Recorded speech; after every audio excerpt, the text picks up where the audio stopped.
Encantado de teneros a todos en el Ateneo.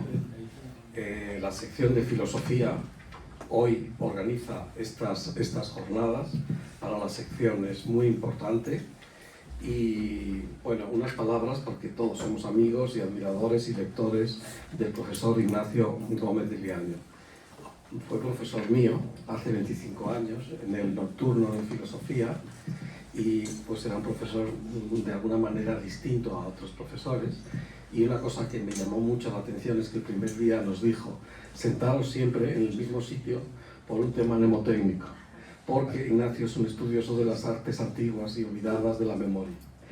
Bueno, entonces es una figura que, como sabéis, en el campo del ensayo, de la poesía, de sus diarios, de la historia, es una figura, es un polígrafo. Y eso es algo que se ha perdido, ¿no? En el mundo de la especialización filosófica que damos, se da en el currículum de la carrera de filosofía medieval un mes, pues se han perdido estas figuras. Se ha perdido también la relación maestro-discípulo, se perdió ya en los años 50 y lo estamos pagando. Y entonces pues queremos hacer un homenaje a un príncipe de la cultura, a un personaje singular. Decía Borges: que otros se admiren de los libros que han escrito, yo de los que he leído, yo añado de los de nuestro invitado hoy. Y para terminar quería resumir un poco, citarle en el libro del Juego de las Alas se dice: quiero hacer de la vida un viaje, del viaje un juego, de hacer del juego una ciudad y de hacer de la ciudad un experimento poético que es también un experimento psicológico y un experimento con la vida y con las letras. Ignacio, ya eres una leyenda para nosotros.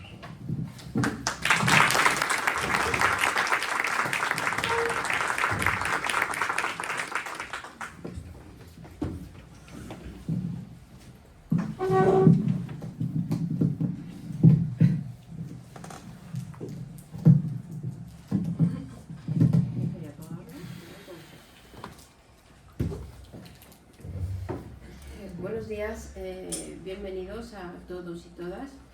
Se me ha otorgado el gran placer y el honor de presentar a los ponentes que van a participar durante esta mañana en el homenaje al profesor Gómez de Liaño. Y además que le van a acompañar en este acto tan entrañable para toda la sección de filosofía como es rendir homenaje a una persona de la categoría intelectual de Gómez de Liaño. Cuando preparaba esta breve presentación, lo primero que me llamó la atención es el enorme respeto y admiración con el que todos los comentaristas de la obra de nuestro homenajeado se referían a algún aspecto de su obra. Así, Javier Arnaldo, en el ciclo de conferencias del Museo del Prado, hilando palabras e imágenes, os acordaréis si estabais juntos, señalaba que Ignacio Gómez de Liaño era un hombre con preocupaciones universalistas en la interpretación de las cosas, capaz de tratar con profundidad temas tan diversos como el orientalismo, la vida de Carlos III o la filosofía de Giordano Bruno. Tengo que confesar que solo conozco dos obras del profesor: el ya citado Reino de las Luces, Carlos III, entre el Viejo y el Nuevo Mundo, y el libro de los artistas. Pero cuando he leído estas obras me han entrado unas ganas inmensas de profundizar más en tu teoría. Una obra, esta última, la del libro de los artistas, magnífica, en la que se refleja su capacidad para captar la universalidad a la que se refería el profesor Javier Arnaldo y a la vez la especificidad de cada uno de los creadores y creadoras allí tratados. Desde Dalí hasta Guillermo Pérez de Villalta, pasando por Elena Asís, la selección de artistas que se nos muestra en este ensayo cumple la peculiaridad de dar pie a la conjunción y a la comunión entre el arte-imagen y la literatura. Y es que, además de su universalidad y profundidad en los temas, en este libro se nos revela que Ignacio escribe no solo desde el entendimiento, sino también desde el corazón y desde la vida. Él mismo señala: el libro de los artistas se iba transformando sin previo aviso y sin que alterase una coma en el libro de mi vida. Vida que nos remite a una forma de entender el proceso creador, su proceso creador, como un proceso de autoconocimiento, en ese ser elusivo, cito palabras textuales, que es por esencia nuestro yo. Pero en este proceso de acercamiento a la figura del profesor Liaño, todavía faltaban por abrirse nuevas puertas. Y una de ellas nos remite a nuestro primer ponente de esta mañana, César García Álvarez, el profesor César García Álvarez. En la actualidad es profesor titular de Historia del Arte en la Universidad de León, profesor de piano por el Conservatorio de Valladolid. Su labor docente e investigadora abarca diferentes campos de la historia y la teoría del arte, especialmente aquellos relacionados con el simbolismo de las imágenes y los aspectos teóricos y metodológicos de su interpretación. Posee numerosas publicaciones de las que quiero destacar: Iconografía fantástica y simbolismo en el Renacimiento, El simbolismo del grotesco renacentista y El laberinto del alma. Como especialista en la obra de nuestro homenajeado, además, quiero destacar un artículo dedicado precisamente al profesor Liaño, que lleva como título Hermes en Eros, la obra de Ignacio Gómez de Liaño, y que me ha parecido magnífico. Pues bien, en este artículo César nos revela un último aspecto que me gustaría destacar. Dice textualmente: uno de los aspectos fundamentales y esenciales de todas las obras de Ignacio Gómez de Liaño, sean literarias, ensayísticas, históricas o mnemónicas, es la condición última de la unidad, del uno, con mayúscula, ese uno, como soporte y esencia de la realidad y del conocimiento. De tal forma que, si la primera vibración de la que surgió el universo en el espacio y en el tiempo fue un grito infinito de dolor, llevaba en su seno el germen de un infinito gozo y paz. De tal forma que el yo es entendido por el profesor Liaño no como algo sustancial, sino como un supernexo sentiente cuya esencia es el alma. De ahí que Hermes, el entendimiento, deba al final someterse humildemente a Eros. Solo así podrá descifrar los herméticamente cerrados secretos que conducen a la revelación gozosa de lo uno, ese uno por supuesto con mayúscula. En este momento, y después de haber abierto estas puertas, el profesor Liaño se convirtió ante mis ojos en un auténtico hermetista, en el genuino sentido del término, frente a las degradaciones que ha sufrido este término, ¿no? Degradaciones de las que frecuentemente hablo con mi marido en casa, que está ahí entre el público, y que sentimos profundamente. Y decimos auténtico hermetista porque en Ignacio se une el universalismo del conocimiento, el proceso creador basado en la vida y el fundamento de la existencia en ese yo, con mayúscula también, Eros Hermes, que como un supernexo sentiente encuentra su esencia en el amor. En la sesión matinal de este homenaje que vamos a disfrutar ahora por la mañana, vamos a profundizar en todos estos temas. El profesor César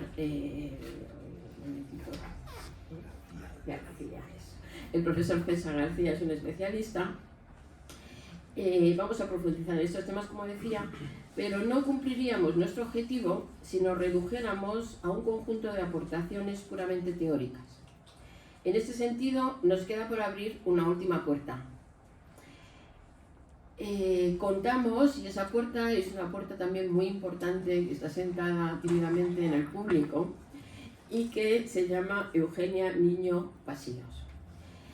Eugenia es una de las pioneras en España, una de las pioneras mujeres especialistas en arte contemporáneo, una de las primeras galeristas, junto con Juana Mordó, Elvira González, Cefa Seiker, y además es una persona que ha contribuido muchísimo a la edición de la obra gráfica en su sello Vuela Pluma Ediciones.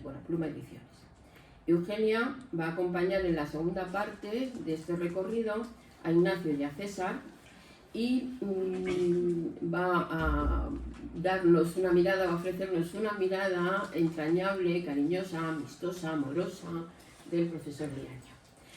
Yo ya no tengo nada más que decir y doy las gracias por estar en una mesa con personas de la categoría intelectual de vosotros y cedo la palabra al profesor César, que se me olvida siempre el nombre.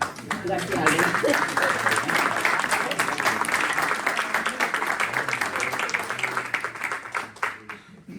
Muchas gracias por tan amable y atinada presentación. Es para mí un auténtico placer estar aquí de nuevo hablando sobre la obra de mi admirado y querido Ignacio Gómez de Liaño. Cada vez que él ha tenido la amabilidad de invitarme a presentar alguna de sus obras, y ya desde el año 2007, que fue la primera, precisamente aquí en el Ateneo, precisamente en compañía, por ejemplo, de Ilia Galán, que se encuentra ahí al fondo, y quien conocí en aquella ocasión, siempre me he encontrado con muchos apuros de tiempo para poder desgranar en media hora aproximadamente la riqueza de una sola de sus obras. Con lo cual, pues pueden entender, o podéis entender, permitidme que os tutee, las dificultades que me encuentro ahora mismo, en las que tengo que reunir en menos de media hora todos y cada uno de los conceptos o ideas que vertebran su vida y su obra.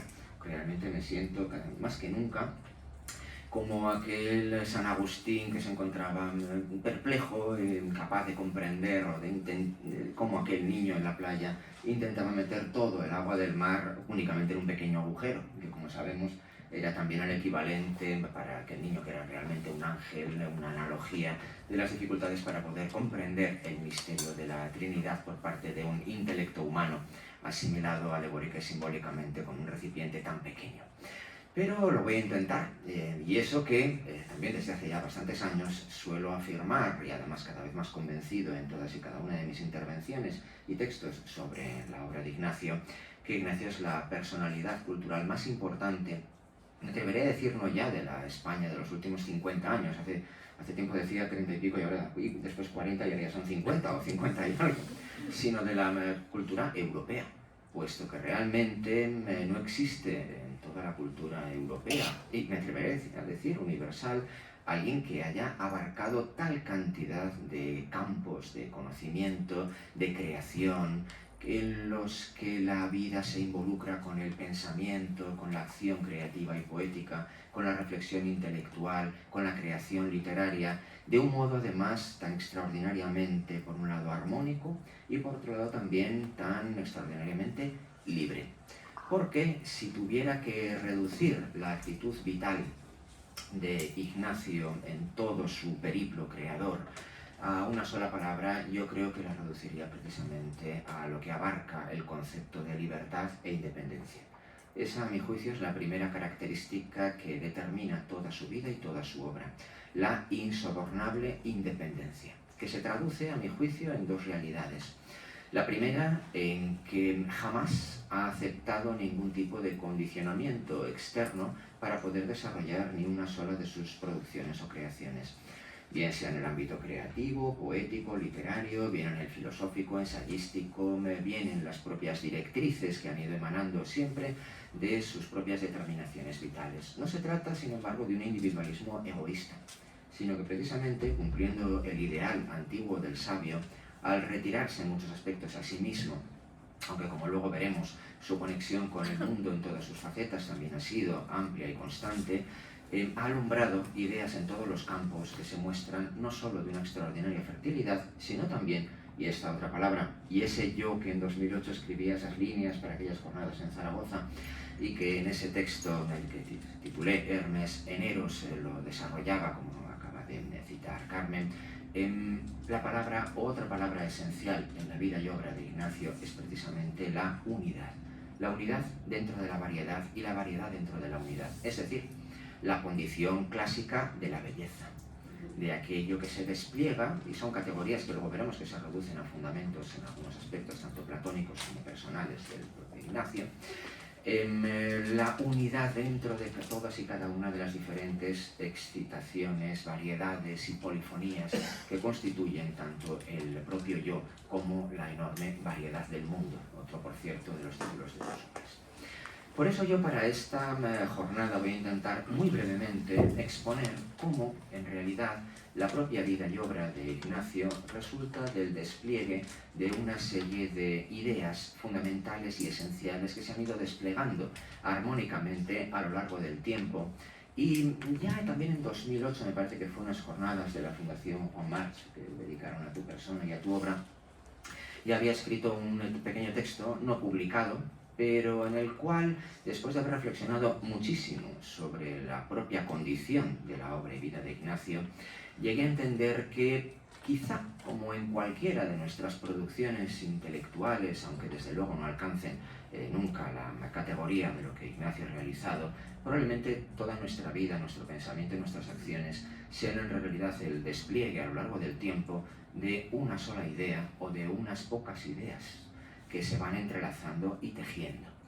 Y así como todos aquellos, sobre todo, que de mi generación nos enseñaron en el colegio y en el instituto de un modo muy reductor a intentar explicar los conceptos y organizarlos de acuerdo con una serie de esquemas que se reducían básicamente al árbol de Porfirio y todas sus derivaciones con conceptos y derivaciones.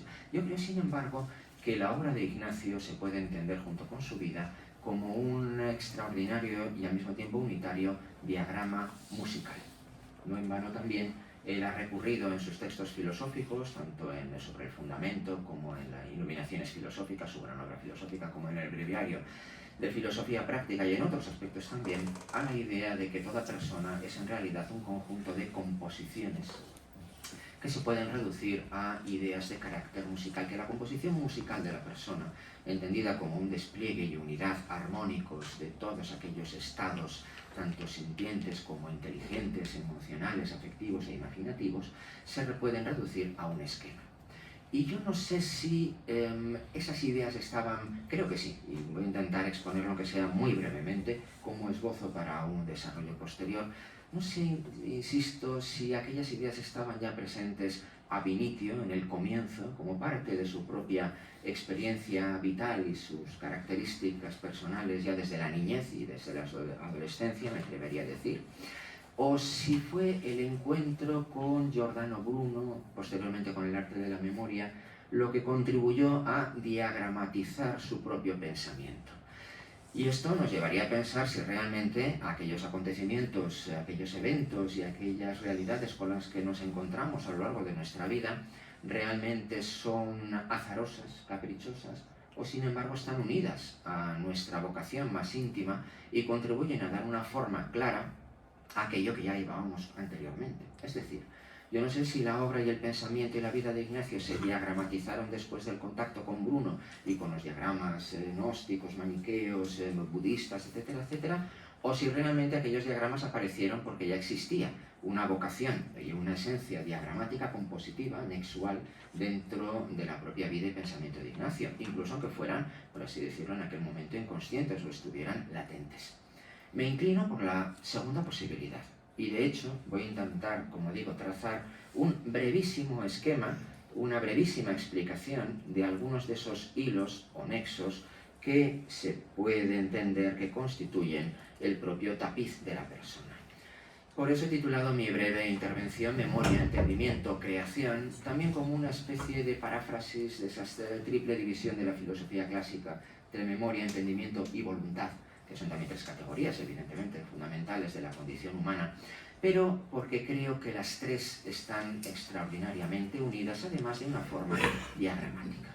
Por eso he dividido, y lo tengo que explicar evidentemente de un modo sumamente breve, repito, por lo cual pido evidentemente disculpas, voy a poner a prueba mi propia capacidad de síntesis, estos hilos que se van desplegando a lo largo del tiempo, o esas diferentes ruedas del diagrama, en forma de caminos, de vías que van conduciendo desde la periferia hasta el centro, o desde el centro a la periferia.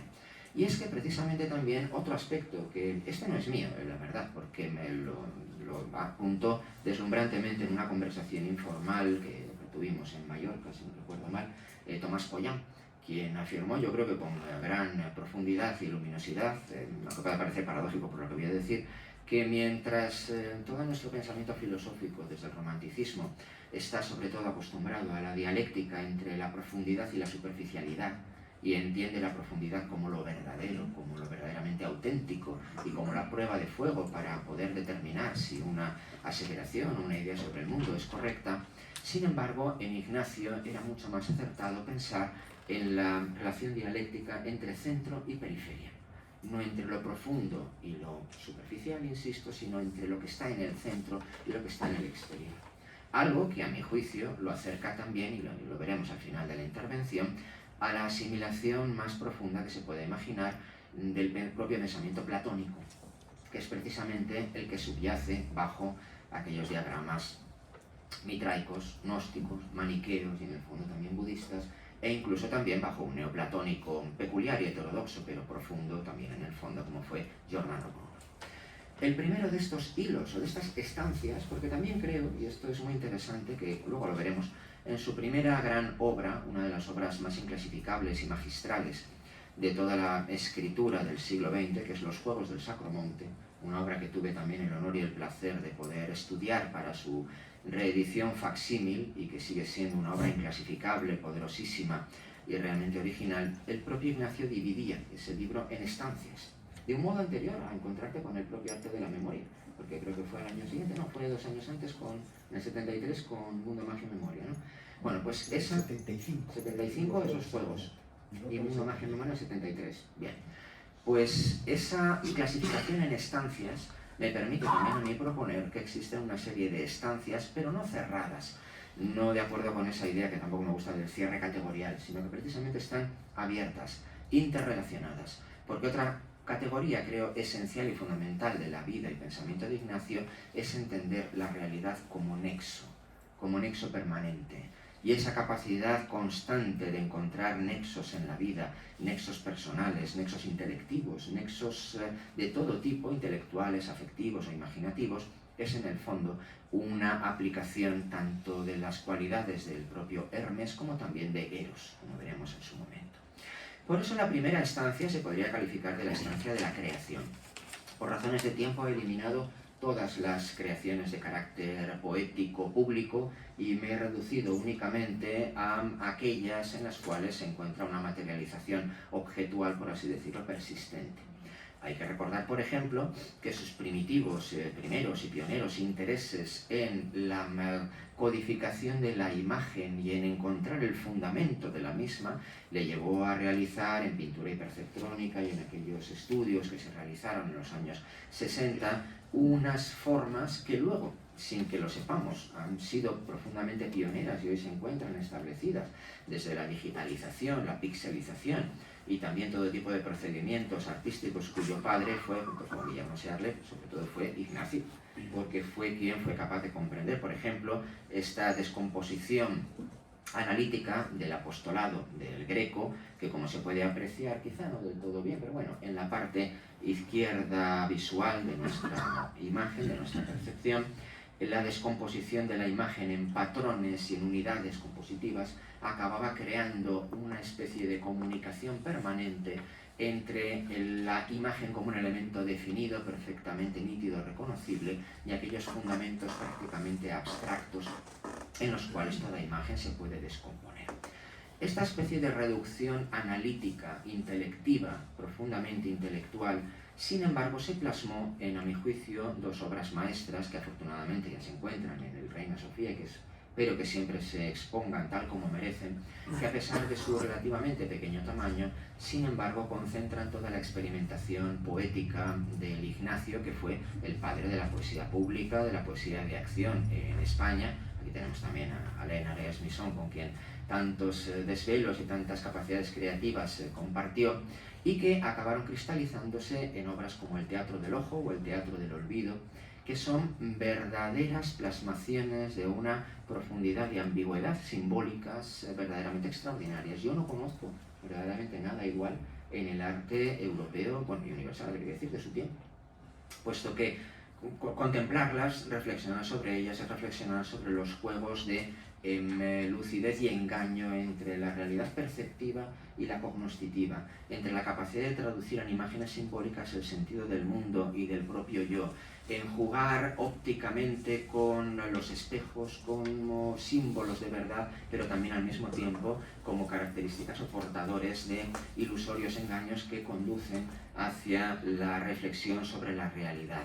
La capacidad mágica, hermética, simbólica y al mismo tiempo el cuidado exquisito de alguien que no se había dedicado a la plasmación manual o material de las propias obras, sino fundamentalmente a la incorporación por medio del propio cuerpo, de la acción y del pensamiento, sobre todo en el espacio público, lo convierten en dos obras maestras creativas, y en ellas también está presente, incluso de un modo hasta indiciario, el propio deseo de diagramatizar la realidad, las formas esenciales del círculo, del cuadrado, del cubo, que luego desplegadas en el espacio darán lugar a las formas diagramáticas, están presentes tanto en esa obra como, por ejemplo, en el Yantra de Ibiza o en esta otra composición que ya también despliega una composición al mismo tiempo icónica e imaginativa, sumamente personal, pero también al mismo tiempo hermética, y otra perfectamente diagramatizada.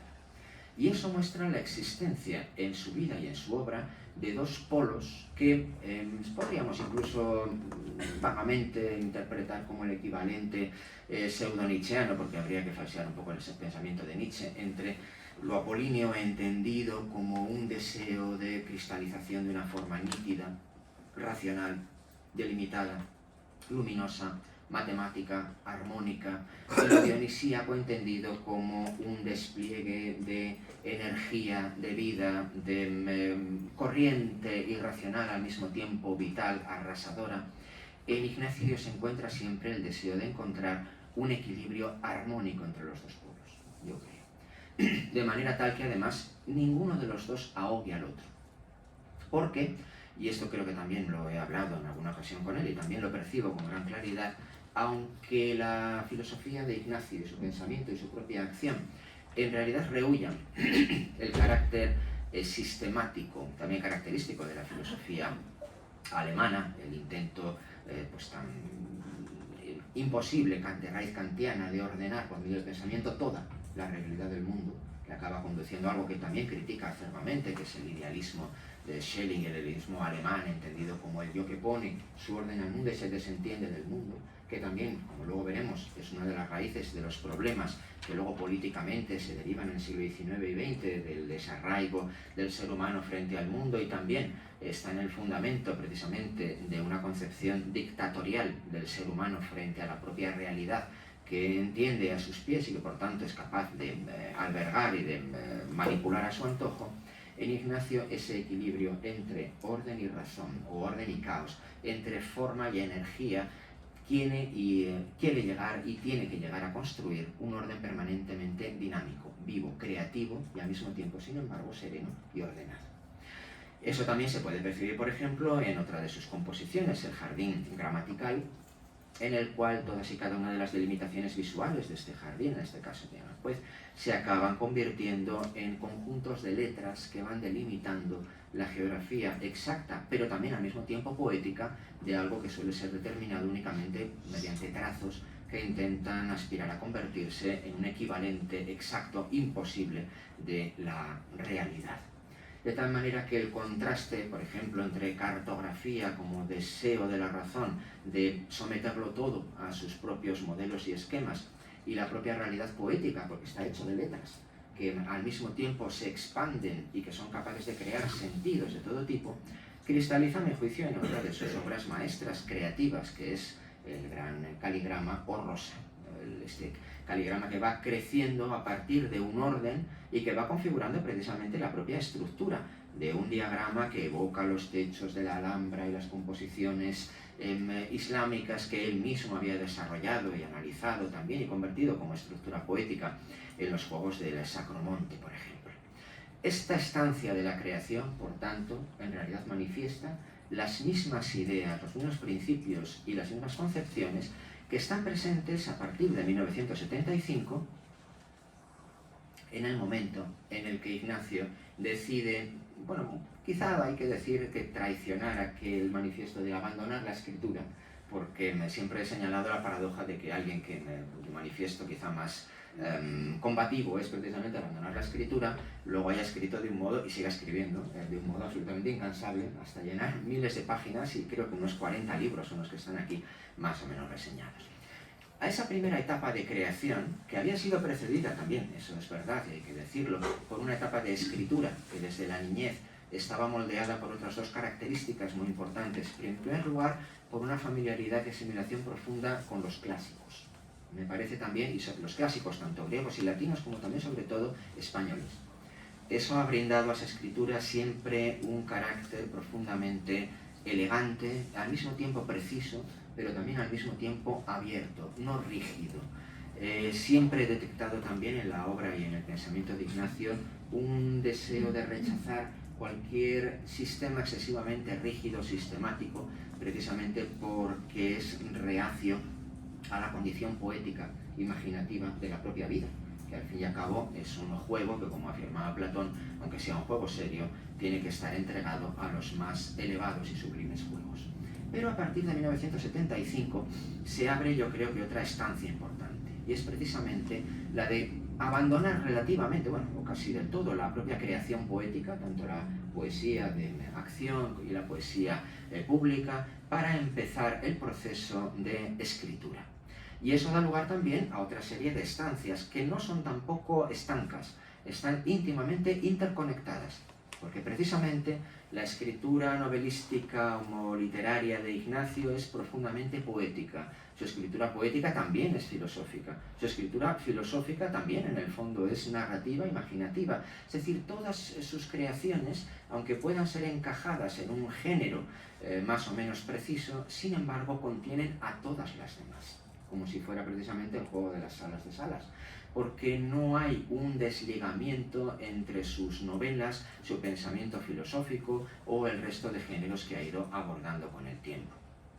Y así, aunque no tengo tiempo precisamente para poder desarrollar la riqueza de los juegos de Sacromonte, se trata de una obra en la cual la escritura más apasionada, más imaginativa, más poética, más exaltada, sin embargo, se encuentra por primera vez con el deseo de encontrar al mismo tiempo un armazón diagramático. En ese sentido, en la forma de las estancias, pero esas estancias, ahora no tengo tiempo de explicarlo del todo, se despliegan precisamente en forma de un diagrama no bidimensional, sino multidimensional. Porque para explicar y reducir la obra de Ignacio a una estructura habría que imaginar un diagrama de 4 o 5 dimensiones, no un diagrama plano, como por desgracia tenemos que percibir. Y eso se tradujo en que su escritura se fuera desviando hacia diferentes intereses simultáneos, que aunque los libros fueran publicándose en momentos muy diferentes, por ejemplo, Extravío se publica en 2004, más o menos, pero sin embargo responde su escritura interior y en parte el exterior a todos los experimentos que había realizado tanto en Madrid como en Ibiza, como sus años orientales, aunque se plasma en un momento muy posterior. Y también Extravíos no se puede entender sin su conexión con el círculo de la sabiduría. En ese sentido, su hallazgo y su conexión y su encuentro con Giordano Bruno también resulta fundamental, no solo porque fuera el primer traductor al castellano de buena parte de sus diálogos, sino sobre todo porque las ideas brunianas prenden en el propio alma de Ignacio y despiertan su propia concepción, de tal manera que sus ideas sobre el mundo, sobre la capacidad mágica transformativa y sobre la memoria, en realidad establecen una relación de fecundidad mutua, casi alquímica, que no lo va, creo, a abandonar en el resto de su pensamiento. Eso no quiere decir que Liaño se convierta en un bruniano, sino que existe una afinidad muy profunda entre algunos aspectos del pensamiento de Bruno y los propios aspectos del pensamiento, vida y obra de Ignacio. A partir de aquí se abre otra instancia y una cuádruple, yo diría, dirección, porque por un lado, parte de su escritura se dedica a intentar fundamentar, explicar y analizar del modo más conceptualmente exacto posible e imaginable los fundamentos mismos de todos esos problemas que él había entendido como realidades apremiantes en su propia vida y formación intelectual. Y así se originan una serie de obras de importancia trascendental, a mi juicio, que, por así decirlo metafóricamente, se convierten en la parte más analítica, más fría de su producción, pero nunca en el mal sentido del término, sino de acuerdo con lo que él mismo dirá en Iluminaciones filosóficas. El concepto evidentemente reduce la pluralidad de los fenómenos a conceptos, a ideas, pero su escritura nunca es ni seca ni rígida, sino que está también empapada de las mismas cualidades de aquello que estudia. Y todo lo que van a venir ahora me parecen obras fundamentales para el desarrollo tanto del pensamiento, no solo en lengua castellana, sino universal. Y de hecho, creo que Ignacio debería ser el autor español más traducido y valorado de todos cuantos han escrito en los últimos 50 o incluso muchos más años. Pero aquí, también tengo que decirlo, se lo he señalado alguna vez, ha pagado el precio de su independencia. Precisamente porque Ignacio nunca se ha metafóricamente o literalmente casado con ningún medio de comunicación que haya promocionado su pensamiento y que lo haya convertido en una especie de figura pública o mediática ligada precisamente a algún periódico o a algún medio, y esa especie de pacto fáustico se paga precisamente en ocasiones con una cierta, vamos a llamarlo, apatía o indiferencia hacia unas producciones que tienen un valor tan extraordinario que yo, que por así decirlo, en muchos aspectos soy uno de sus apóstoles, pues trato en todos los medios y de todos los modos de hacer partícipe.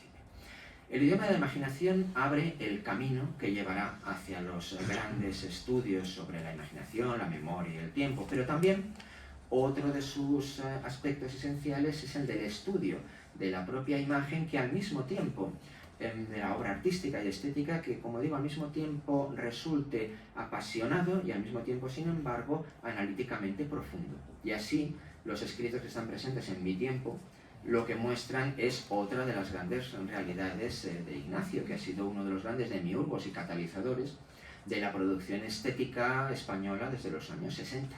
Una figura fundamental, que reconocida como tal por tantos y tantos creadores, y sin embargo, cada vez que se enumera a los propios instigadores, fundamentadores o partícipes en aquella vida estética, el nombre de Ignacio por lo general suele ser también elidido, algo que me parece verdaderamente escandaloso. Y este deseo profundo nace también del afán, de la necesidad de poder esclarecer mediante el pensamiento y la palabra el fundamento mismo de la obra artística. Y eso no en vano está presente en todos los deslumbrantes análisis de artistas que están presentes en Mi tiempo y luego ya ampliados en el libro de los artistas, sino también en los insuperados e insuperables análisis de la obra de Dalí. Precisamente porque con Dalí existe en su encuentro, yo creo, que algo parecido a lo que le ocurre a Ignacio con Bruno, y es el encuentro y el choque y al mismo tiempo la armonía entre dos personalidades que, a pesar de todas sus diferencias, comparten algunos aspectos esenciales de un modo radical. Y es precisamente Ignacio quien influye en el último Dalí, quien le da a conocer el arte de la memoria. Por ejemplo, hay un muy popular autor que está presente siempre, que acaba de escribir sobre Dalí, yo lo he leído, pero bueno, que es Javier Sierra, que da a entender que Dalí conocía el arte de la memoria desde niño, o desde siempre, cuando en realidad lo conoce tardíamente gracias a Ignacio. Antes de eso, Dalí no sabía lo que era el arte de la memoria.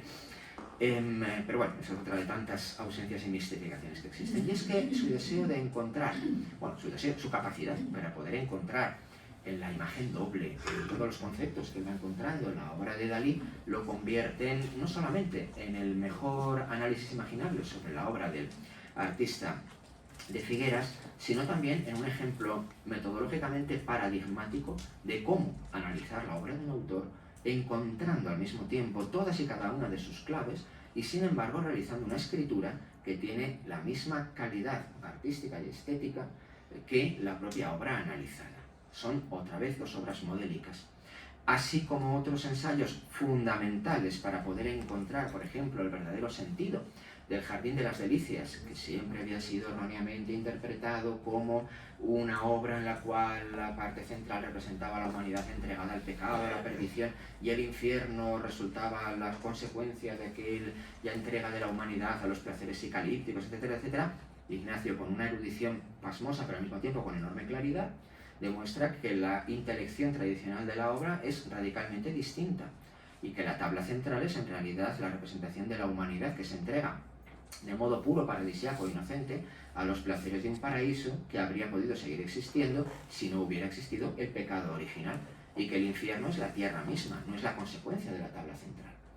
Si a eso lo unimos los deslumbrantes análisis de las hilanderas y de otras tantas obras que aparecen en este trascendental ensayo que cualquier historiador del arte debería tener como libro de cabecera, nos encontramos con otra culminación del intelecto hermético y al mismo tiempo erótico volcado a la intelección de la imagen.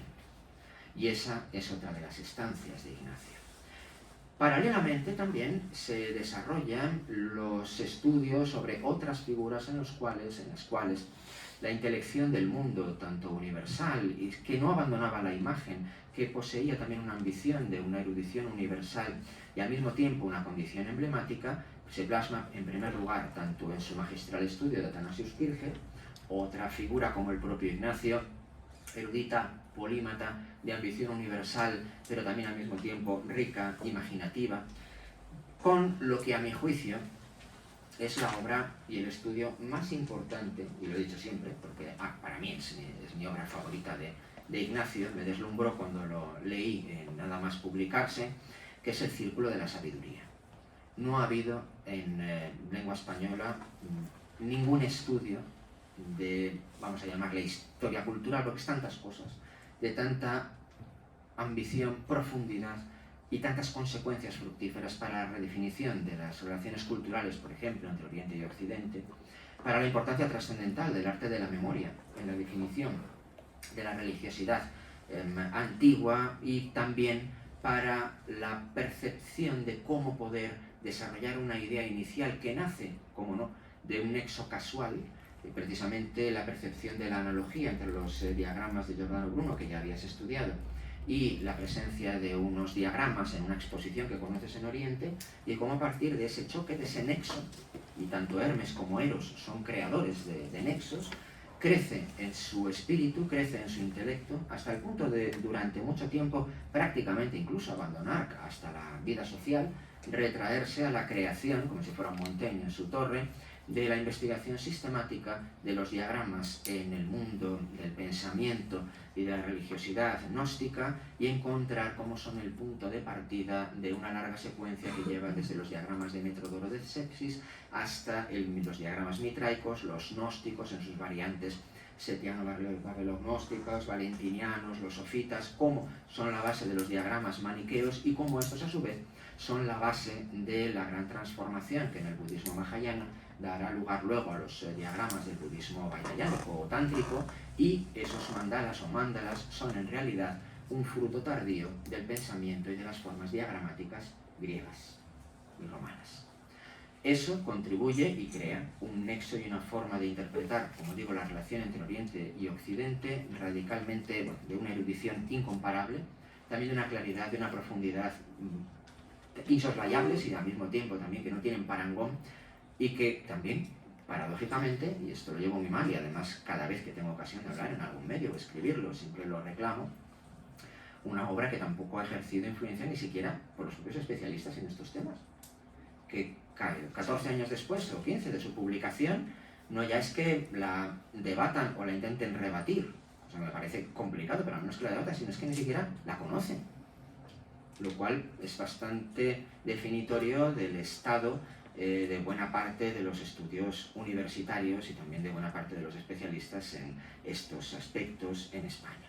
El Círculo de la Sabiduría, que abarca tal cantidad de páginas que puede ser publicado en varias entregas, primero el primer tomo, después el segundo dedicado al budismo tántrico, y que también, aunque se publicaran aparte, está formado por otros dos libros deslumbrantes, que son el mismo, que es Filósofos griegos, videntes judíos, donde Ignacio analiza las bases y los primitivos modelos de los cuales arraiga precisamente la diagramatización del pensamiento, o un libro tan extraordinario como el Diagrama del Primer Evangelio, en el cual revela la condición diagramática del propio Evangelio de Mateo, y de que aquel que precisamente lo redactó tenía bien presentes las estructuras diagramáticas que él mismo había revelado en los tomos anteriores, lo convierten, a mi juicio, en la obra maestra de los estudios de carácter mnemónico sobre la memoria, pero que también al mismo tiempo lo son sobre la imaginación, sobre la conducta y sobre todo aquello que nos define realmente como seres humanos, que como veremos ahora no se limita únicamente al ser humano a una condición racional, como falsamente, por cierto, se atribuye en la tradición a Aristóteles, sino que Ignacio reconstruye en su gran obra filosófica, que desde luego es Iluminaciones filosóficas, completada sobre el fundamento y el breviario de filosofía práctica, su riqueza y profundidad son tales que desde luego no se podrían reducir ni siquiera en unas horas de conferencia, pero sí me quiero detener aunque sea en una mínima idea que está aquí presente.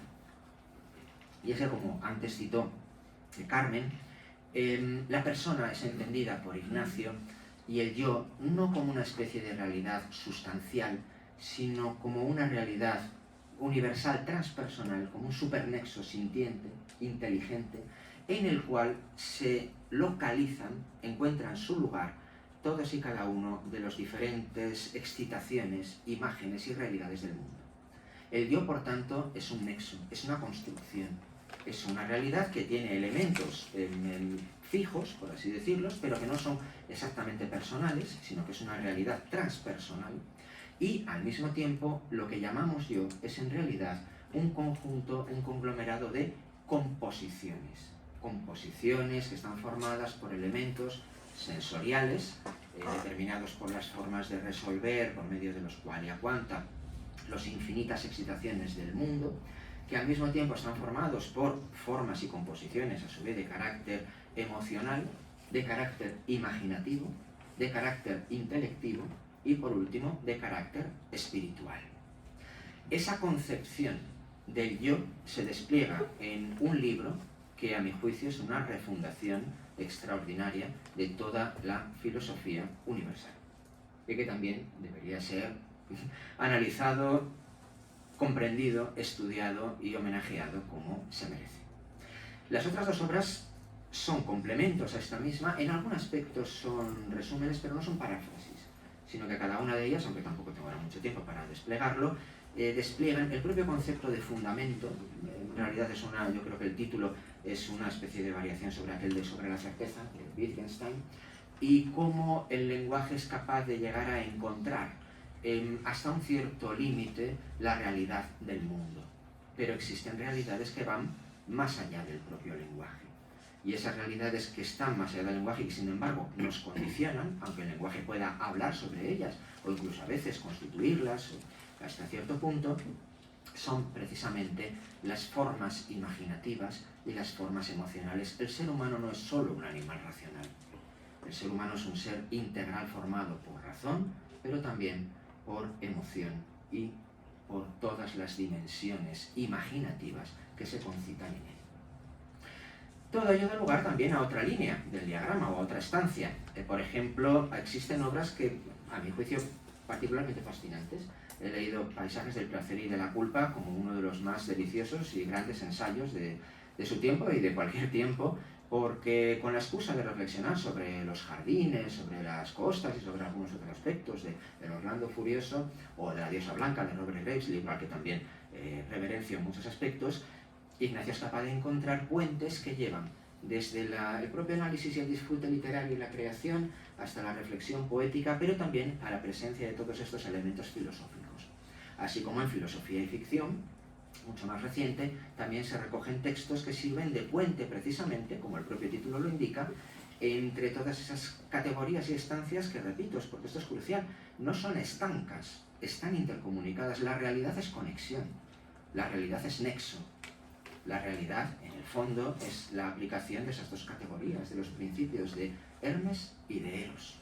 Y eso sirve como puente para otra estancia u otra línea del diagrama, que es la aplicación de las propias herramientas del análisis filosófico y de los estudios sobre la imaginación, sobre la conducta, sobre las imágenes, para poder esclarecer e iluminar y al mismo tiempo ayudar a reconstruir lo que también Ignacio siempre ha percibido. Es la realidad actual como una forma, en muchos aspectos, profundamente degradada con respecto a lo que deberían ser los fundamentos últimos de la persona y también, no solamente su dimensión individual, sino también colectiva.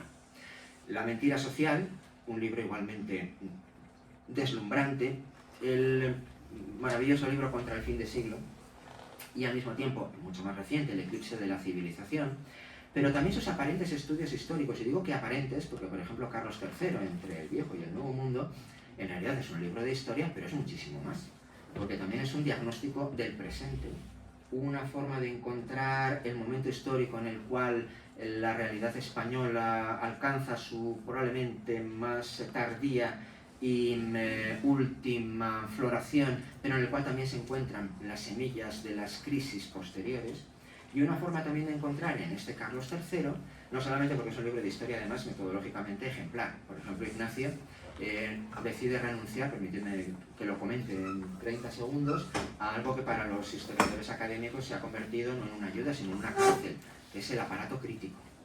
Y es que cada vez que publicamos un texto, más que leer el propio texto y sus aportaciones, los que nos lo tienen que juzgar o validar para los exenios y todas estas pesadillas burocráticas, se fijan a ver si tiene un aparato crítico con 40 citas bibliográficas a pie de página. Ignacio prescinde del aparato crítico. ¿Por qué?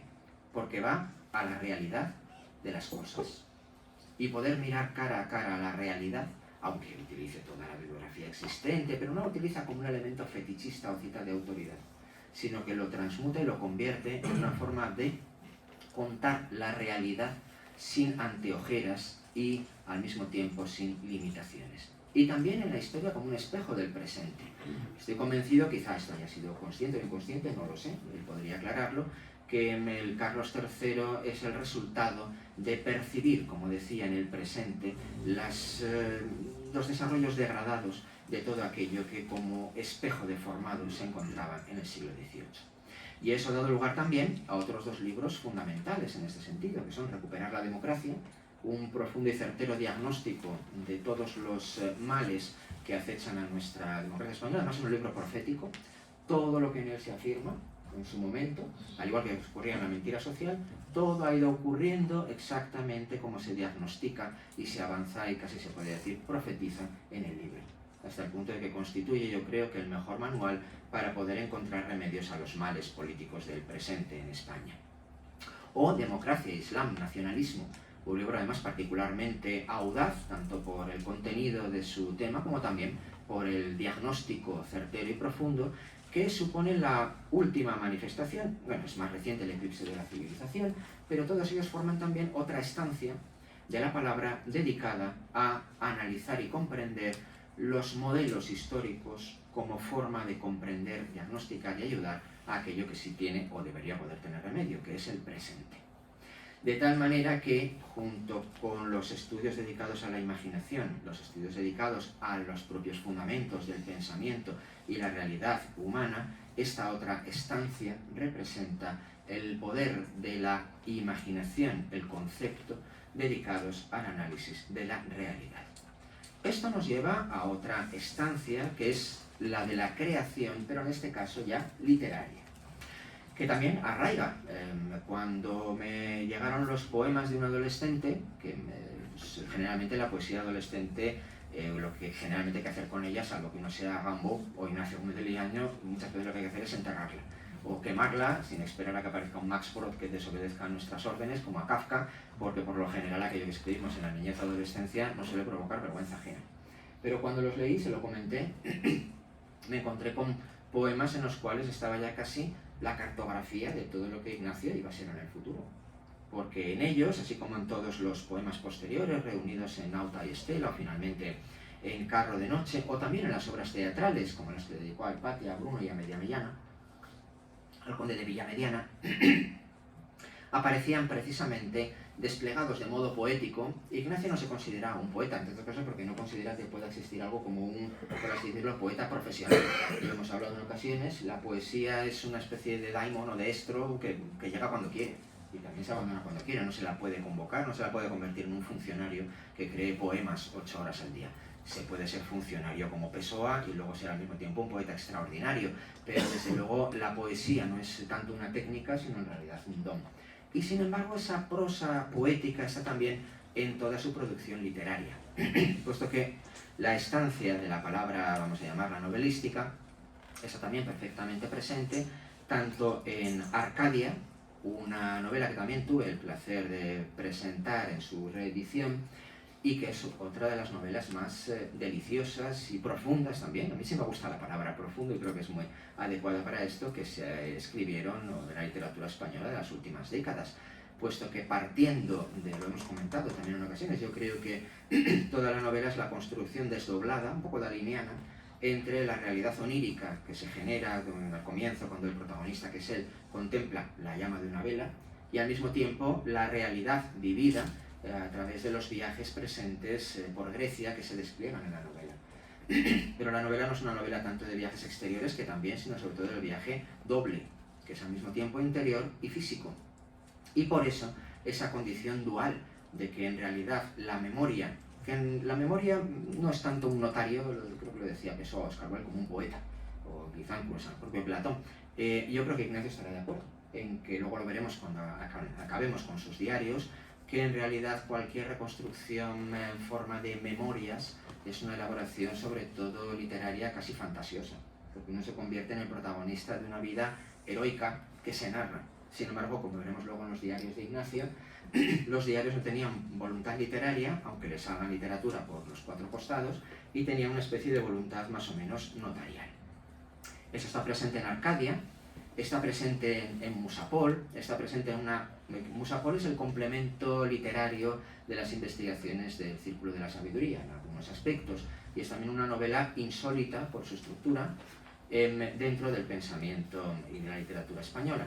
O, por ejemplo, en El juego de las alas de Salas, que es una obra radicalmente inclasificable, puesto que es una obra literaria, pero que en realidad nace de todas esas investigaciones poéticas. O en Extravíos, que Extravíos es también, a mi juicio, la gran novela española de los últimos 30 años, o 40, o incluso más, y que también ha pasado casi completamente desapercibida en los círculos literarios, pese a que es un auténtico monumento de originalidad, de profundidad, de experimentación, de equilibrio entre la vida y la palabra, y en la cual aparece también unos deslumbrantes capítulos y páginas impregnadas de reflexión filosófica vital, combinadas con descripciones de paisajes de otros personajes, que lo convierten en otra obra de desdoblamiento, porque también los dos personajes son, por así decirlo, como la dualidad del propio yo de Ignacio, una más racional, fría y analítica, y otra más imaginativa y exaltada, pero que representan la culminación de otra de las estancias, insisto de nuevo, no cerradas sino intercomunicadas, como vamos a ver ahora. Porque el último capítulo al cual me quiero acceder, ya enfilando el final de mi intervención, es el de los diarios.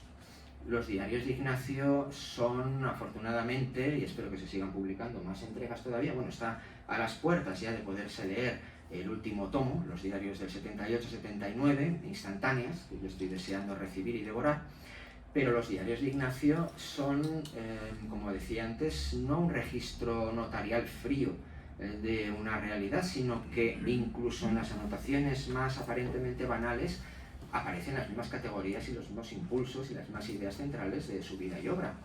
Todo está impregnado de literatura, de reflexión, pero también al mismo tiempo de acción poética, de tal manera que son auténticos monumentos literarios, tanto en la Red del Tiempo, como en los recientemente publicados del primer tomo de los Diarios de Oriente, como en estas instantáneas, en las cuales, por cierto, el propio Ignacio aparece muy sugerentemente vestido de una especie de mago ilusionista mnemónico con chistera. Pues bien, todo ello creo que se puede expresar de un modo diagramático del siguiente modo.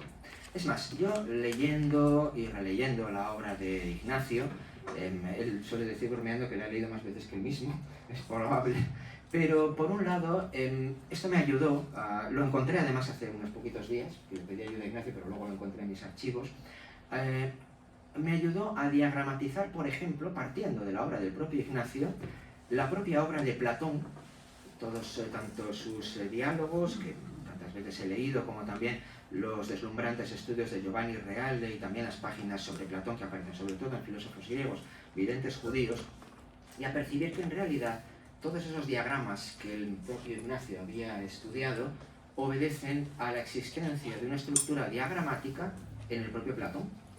De momento Ignacio no ha publicado el diagrama de Platón, no sé si lo hará, a lo mejor si no se anima lo hago yo, pero creo que en Platón, me voy con las gafas porque Estoy en esa edad en la que ya no se ve bien ni de lejos ni de cerca.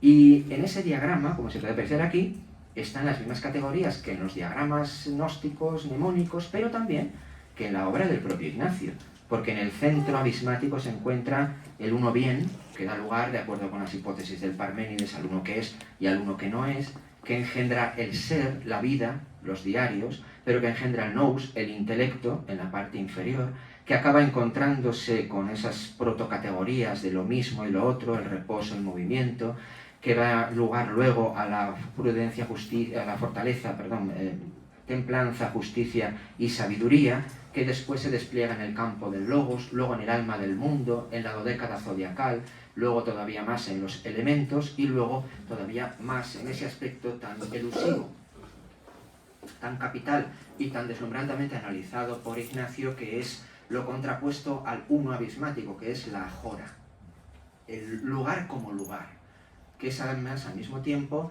el lugar de lo otro, de lo múltiple, de lo irrefrenable.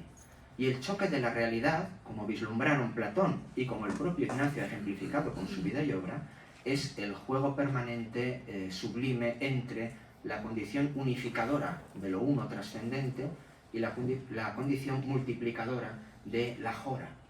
En su choque, en el choque entre el orden y el caos, entre el logos y la imaginación, entre lo unitario y lo múltiple, entre Apolo y Dioniso, se encuentra la gozosa multiplicidad de la vida.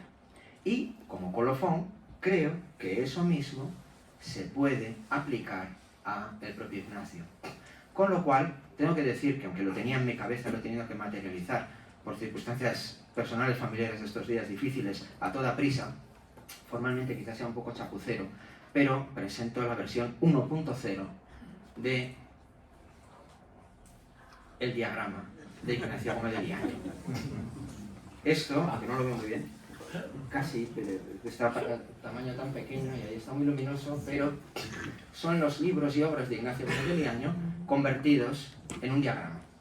En un diagrama mnemónico, en el centro veremos lo que hay, porque yo no manejo bien el PowerPoint, no debería aparecer lo del centro, que es una sorpresa, pero bueno.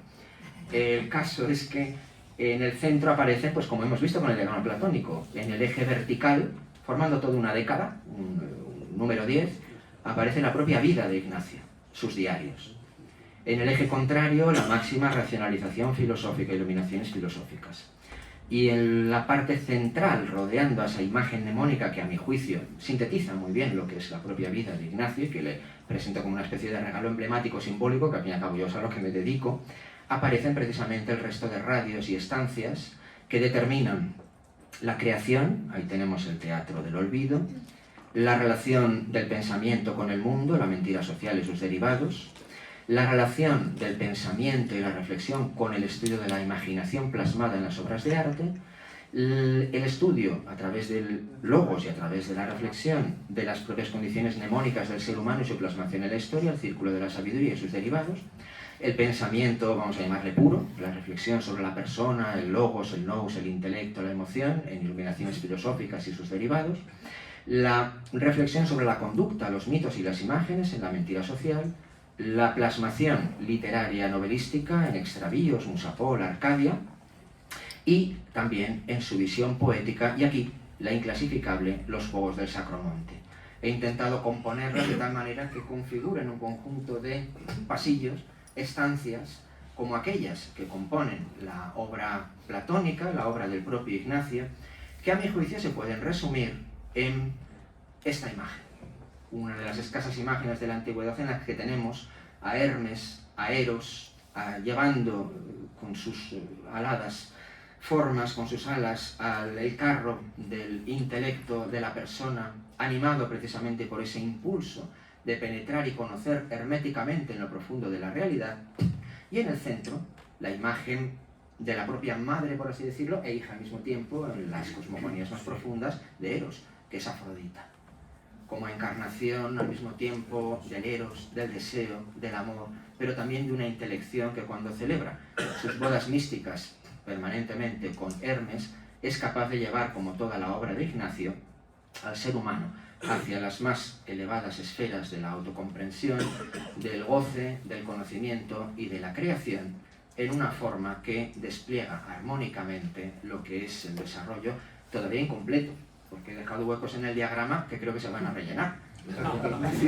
Siga escribiendo y que nos supere y que convierta en imposible mi labor como Sísifo de ir escribiendo un libro sobre toda su obra, porque como Aquiles y la tortuga, siempre lo digo también, la tortuga, que es él, va más rápido que Aquiles, que debería ser yo, y así pues no hay manera de escribir un libro sobre una obra que cada año crece en 2 textos fundamentales.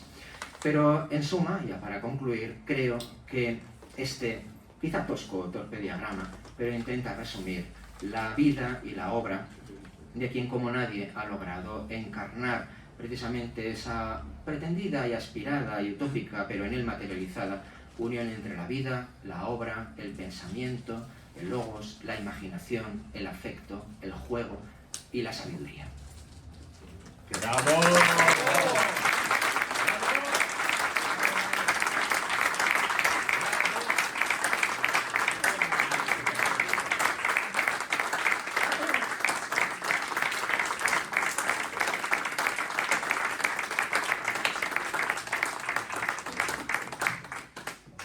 Pues muchísimas gracias, César. Ha sido una ponencia que ha despertado en todos unas enormes ganas de profundizar más y más en el pensamiento del profesor Gómez de Lianda. Cedo mi sitio a una persona muy importante.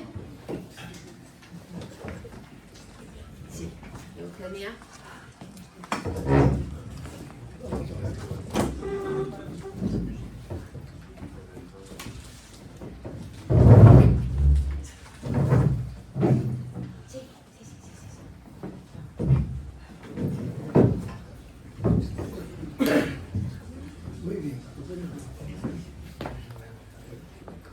Buenos días.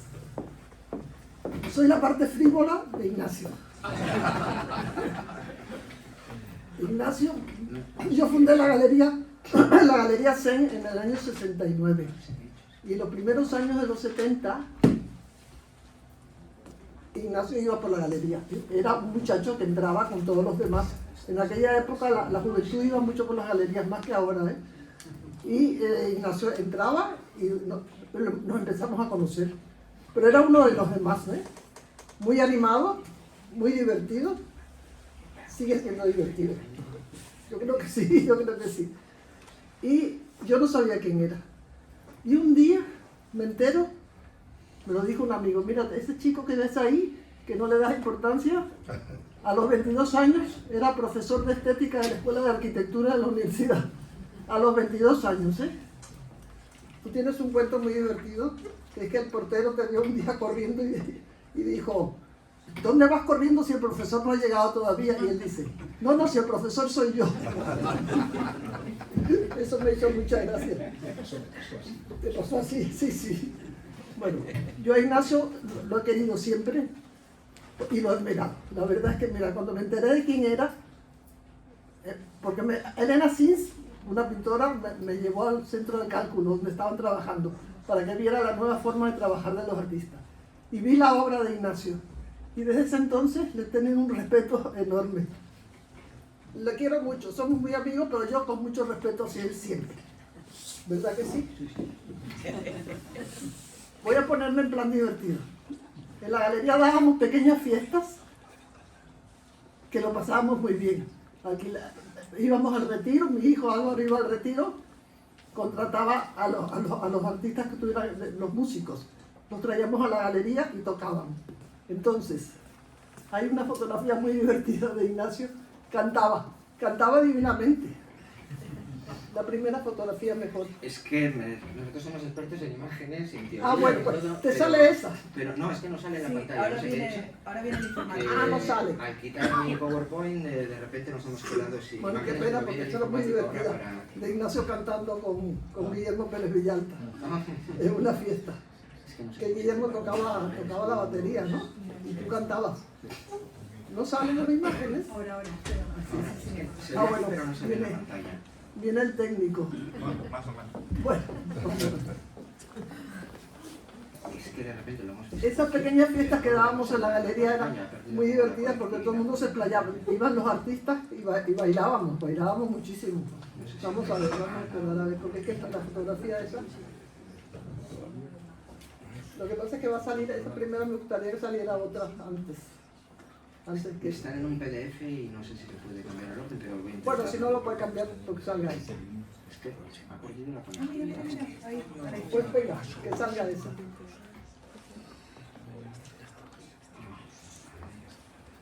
Hay una fotografía muy divertida. Bueno, esta fotografía de Ignacio vestido de torero la sacó Pablo Pérez Míguez. Esta es una anécdota muy divertida porque me la contó todo Pablo. Yo no pude ir ese día, tampoco me invitaron, Pero se fueron Ignacio y Pablo y se fueron a Cornejo a alquilar el traje de torero. Entonces una amiga vuestra, Blanca, Luca de Tena, creo que los llevó en coche porque ni tú conducías ni Pablo Pérez Míguez tampoco conducía. Y se fueron a un descampado de Barajas. Y en el descampado de Barajas encontraron un pastor. El pastor se quedó con la boca abierta, pero le pidieron una oveja para la fotografía y el pastor lo entregó creyendo que el torero iba a matar a la oveja. Todo como muy surrealista, Se tomaron la fotografía, la boina es tuya, es idea tuya, ¿no? Y la bufanda, pues. El torero, le sacaron la fotografía, se marcharon y me imagino yo que el pobre pastor llegaría a su pueblo a contarlo en el bar que se había visto un torero en el descampado de Barajas y no se lo creía a nadie, por supuesto. Bueno, esa es muy divertida esa fotografía. Eso es para que veáis cómo se prestaba Ignacio a todas esas cosas. Le gustaba actuar porque también es actor. Es un gran actor. Que eso es importante. Yo me di cuenta cuando la exposición de Reina Sofía tan interesante, que Ignacio hacía la visita, cómo hablaba de su obra. Eso fue en el 92, ¿no? En el año 1992. Bueno, me gustaría hacer si podía ver la fotografía esa que es muy divertida. ¿Esta? No, otra. ¿Esta? No, otra más. ¿Esta? Esa, mira. Esa es fantástica, esa fotografía. Es la parte frívola tuya. Pero bueno, pues durante años frívola, y todavía sigue siendo frívola también. Todavía sigue siendo. Esa es muy divertida, esa fotografía. Esa es con Guillermo Pérez Villalta. Y cantabas muy bien, ahí no sabía, cantabas. Yo no sé si sigues cantando, pero ahí cantabas. Sí. Hay otra fotografía más, bueno, que estamos... No, aquí ahí no. estamos guapos, En el otro PDF. Si puedes sacarla, si no, es una No, hay fotografía. otro PDF, con lo cual... No te preocupes. Ahí. Mira qué guapos estamos todos, estamos estupendos. Sí.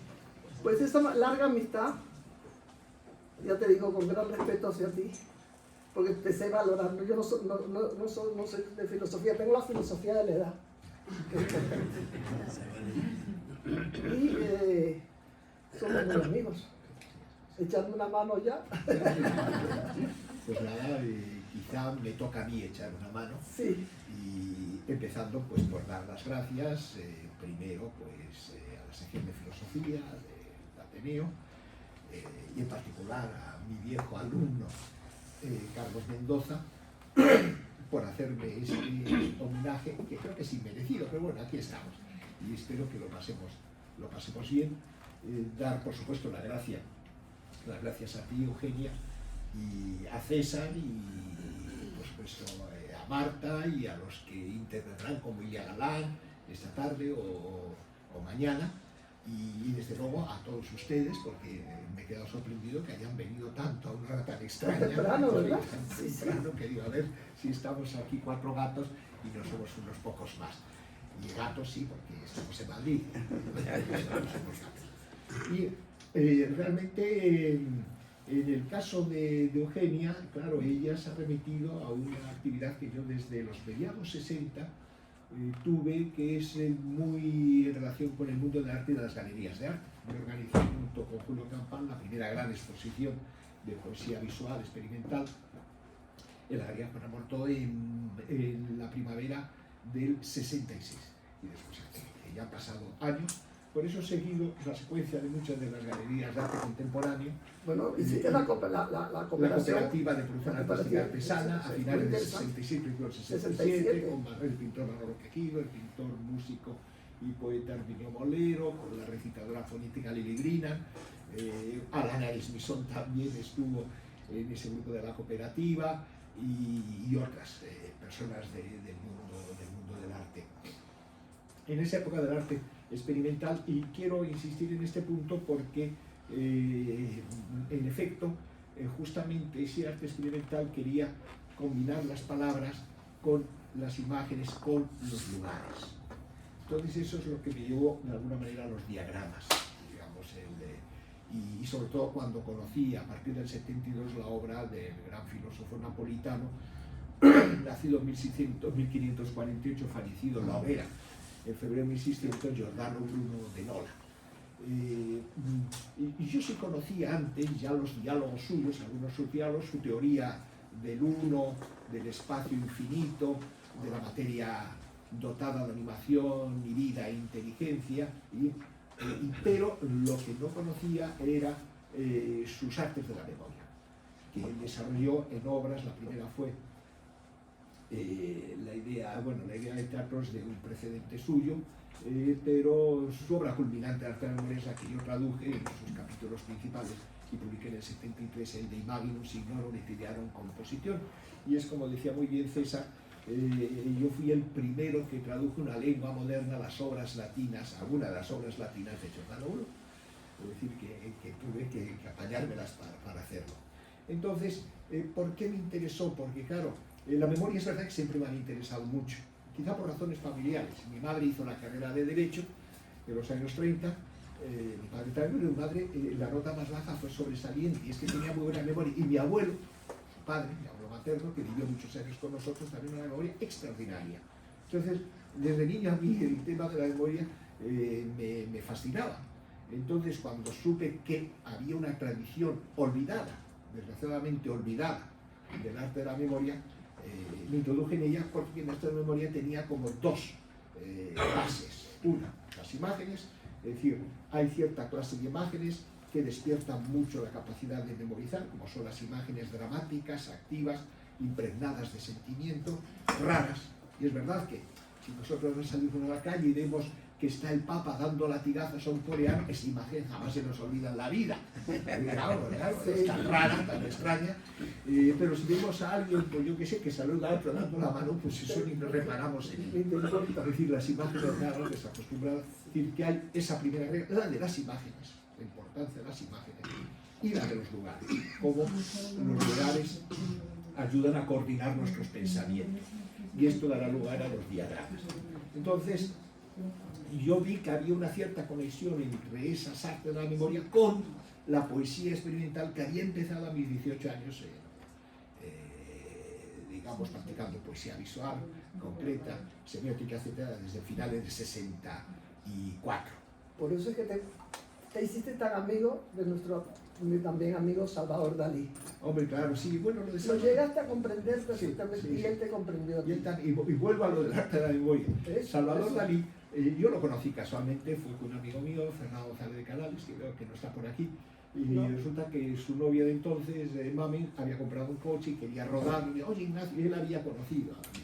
Vamos, esto era en julio del 78, vamos a Figueras y a Cadaqués y lo visitamos. Y yo en ese momento tenía una idea muy vaga de Dalí, del hombre espectáculo. Lo conocía, por supuesto, su obra literaria magnífica, la conocí la leí ese verano y me impresionó mucho, en fin, La vida secreta, etcétera, etcétera, de Eugenio. Pero cuando llegué allí, yo llevaba un libro en la mano diciendo, si se porta bien Dalí se lo regalo. No era muy arrogante a esas edades. Y de pronto él, en un momento dado, se olvidó de las otras personas que había allí. Usted, y digo, sí, ese libro que lleva, ¿de quién es? Es mío, sí, porque lo iba usted, pero yo le he preguntado por su autor, pues yo le he contestado, yo soy el autor. ¿Cómo? Los juegos del Sacramento, venga usted aquí. Entonces, mereció el regalo. Y yo no había visitado todavía su teatro museo, entonces quería saber mi opinión. Y yo fui al día siguiente, le volví a visitar y le dije, pues mire usted, lo que me ha recordado es al Teatro de la Memoria de Giulio Camilo del Minio. Y ¿qué es eso? ¿Qué es eso? Y le conté cómo era ese el Teatro de la Memoria de Giulio Camilo, basado un poco en el arte, en el teatro vitruviano, pero todo con lugares donde venía a ser una enciclopedia del saber, transformado en el sistema de lugares de esos escalones que iban desde el mundo de la naturaleza hasta el mundo del artificio.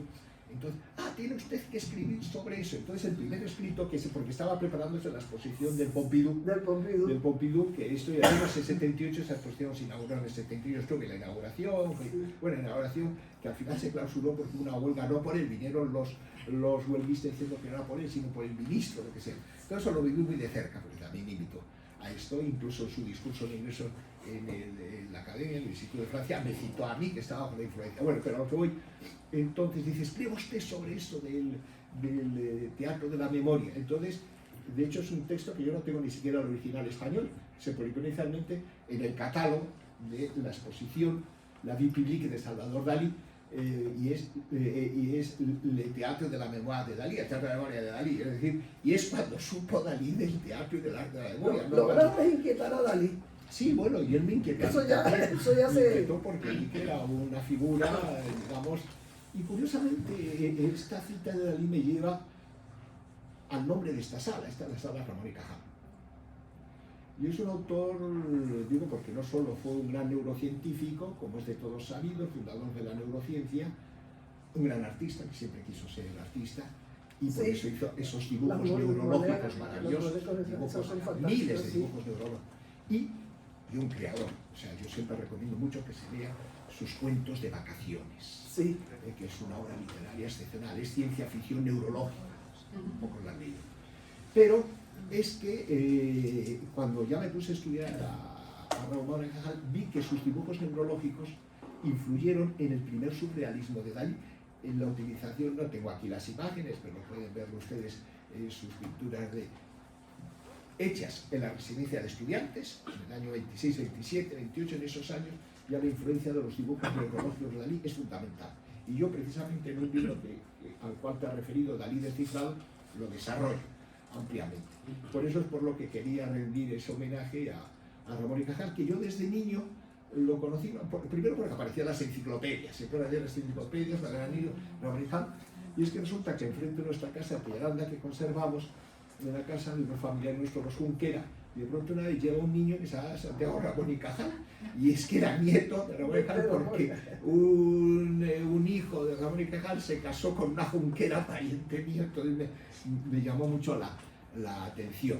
Es decir, que por eso quería hacer esta dedicatoria y por supuesto, pues César, como ven, sabe de mi obra más que yo. Evidentemente se la conoce más al dedillo, ya a mí ya quizá por la edad o por lo que sea, o porque ahora ya estoy practicando las artes del olvido, en fin, o algo así, y no desde ahora. Yo en un teatro que hasta en un teatro mío que hice en la Ibiza del 72, se llama el Teatro del Olvido. ¿Sabes? Porque pensé que vivir en la memoria es vivir demasiado en lo presente, en lo concreto, digamos, mientras que había, digamos, en la diversión, en las diferentes versiones del mundo, mientras que había que ir de ahí a la distracción, o sea que uno ya se pierde una especie de... Siempre he querido ser distraído. Eso, pero una especie pero también de nirvana, de no saber lo que se piensa, y eso es el olvido, digamos. O sea, porque tú a la larga ya has escogido mucho, eso es lo que te interesa. Sí, son ya demasiadas cosas, y no sé, quizás... Yo todavía estoy dispersa, yo soy muy dispersa. A mi edad, no soy muy dispersa. Y yo también, yo sí. Me interesan muchísimas cosas que no tienen importancia, pero me interesan. Sí, me he asombrado de lo que me habéis dicho, porque es que en los últimos años cada vez estoy más, digamos, en la afirmación de gran Sócrates, de solo sé que no sé nada, o sea, que ya estamos un poco en esa fase del olvido y del no saber, digamos, es así. Pero no sé si queréis hacerme alguna pregunta para darme motivo, digamos, para hablar. Yo quiero preguntarte sobre el centro de cálculo. ¿Por qué entraste tú en el centro de cálculo? Bueno, yo en el centro de cálculo... eso fue un estudio que se hizo muy interesante. Sí, yo hice los primeros ordenadores que hubo aquí. Sí. Yo, por ejemplo, nunca había visto un ordenador. Sí. Luego mi hijo se dedicó a eso muy pronto y ya me enteré. Bueno, me llevaron allí, Elena Sins, Bueno, Elena Sisco ahora tiene una exposición preciosa que yo visité Sí. ayer en la Galería Elvira González. Elvira González, preciosa, Yo en los sí. 70 y ayer estuve viéndola, era una gran amiga mía que conocí en mi primer viaje a París en el 66, en julio. Yo digo, bueno, primero cogí en tren hasta Tours y digo, después pues voy ahora a hacer autostop. Entonces empecé a hacer autostop y una señora que me vio y dice, hay un coche de españoles, ¿no? De ¿Tú sabes español. qué? Claro, qué casualidad, iba con Julio Plaza. Bueno, es que eso lo quería contar. Ah, Y mira, que sí, entonces no me acordaba de eso. me acerco, estaba un Citroën y vi que había lleno de cosas y llegan 3 personas, que eran Elena, su marido entonces, Julio Plaza y Logan. Y que iban a ver la exposición de Mondrian que había en Laia, en Holanda. Y entonces digo, mira, veo que sois muchos, tenéis muchas cosas, por favor, no es necesario que me llevéis a París, tal. Y de pronto fue Logan, dice Julio, que era el que conducía, sí, que entre. Y fue porque Logan me había visto en la exposición de Juana Mordón que organicé con Campal, porque estaba allí siempre enseñando esa exposición y había obra mía de poesía visual. Y entonces, bueno, él creía que era yo, no estaba seguro, pero entonces empezamos a hablar y cuando van sacando temas de arte contemporáneo ven que yo sé tanto más que ellos.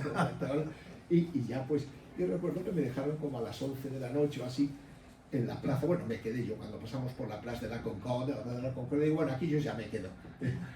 Y pasé toda la noche yendo de acá para allá por el París de eso, de julio, que además era, y yo dije, pero París era una fiesta, es que es verdad que era la víspera de la fiesta nacional, de 14 de la fiesta nacional de Francia, y en ese momento ni lo sabía, y ya en el otoño reanudamos nuestra amistad, Julio Plaza, Logan, Elena Sisco, ya no están entre nosotros. Lugar que poca gente ya se conoce Lugar. Sí. José de la Mano ha hecho el Sí, ha hecho, ahí está el galerista José de la Mano. Has presentado cosas de Lugar. Sí. Gran artista, ¿eh? La última vez que yo le vi fue en su galería, precisamente ya con 90 años. Sí. Y bueno, pues ya volvimos a reanudar la amistad y es cuando ellos fueron conmigo miembros fundadores, con los que he citado antes, de la Cooperativa de Producción Artística Artesana. Fundamos eso, los últimos finales del 66, primeros del 66. 67, pero luego fuiste al Centro de Cálculo. Ah, bueno, sí. Entonces yo ya en el 69 terminé la carrera y yo ya tenía mucha actividad, sobre todo en el Instituto Alemán, donde organizaban las jornadas de experimentación y de cosas así, invitamos a Gomlinger, a Matt Denz, en fin, bueno, en total, que un profesor de la Escuela de Arquitectura, Ramón Garriga, dice, bueno, ¿por qué no te vienes de profesor encargado del curso, ayudante, no sé qué, de estética en la Escuela de Arquitectura, la cátedra que regentaba Víctor Bosch, hijo de Eugenio II? Y yo, claro, encantado, por supuesto. Y ya me incorporé eso en el otoño, en septiembre del 69, allí con 22 años, o quizás ya había cumplido 23, y sí, pasó eso el primer día, yo llegaba un poco tarde porque la clase era, no sé si a las 9 y yo no era muy madrugador entonces, iba de clase corriendo, y de pronto el Bedén, no corras, que el profesor no ha llegado. Y yo me pongo derecho, el profesor soy yo. Y entonces me ve que entro tan serio y ve, abre la puerta y ve que estoy encima del estrado, empezando. Esa fue mi primera clase. Sí. Entonces, y allí establecí relación con arquitectos como José Miguel de Prada-Poble, el inventor del estetómetro, con Javier Seguí de la Riva, y se acababan de empezar unos seminarios en el Centro de Cálculo, un edificio precioso de FISAC, que está al lado de la Facultad de Ciencias Exactas, en la ciudad universitaria. Estos seminarios, uno sobre lingüística. Debo decir que yo había estado el año anterior en Cambridge y allí conocí a Chomsky, que llegó, dio una conferencia, quizá la primera que dio en Europa, estuve yo, que fue en el edificio de Sterling, de la Biblioteca de Historia con lo cual, y yo me había iniciado, yo había sido muy aficionado a la lingüística, alumno de Rodríguez Adrados, pero allí en Cambridge me instruí bastante en gramáticas generativo-transformacional. Y hombre, esto se puede aplicar mejor a la pintura o a la arquitectura. Bueno, entonces me enteré de que se habían creado estos seminarios hacía menos de un año en el Centro de Cálculo que regentaba Florentino Briones, el gran matemático y uno de los pioneros de la informática, y el subdirector era García Camarero, que falleció hace un par de años, y también matemático. Entonces me incorporé.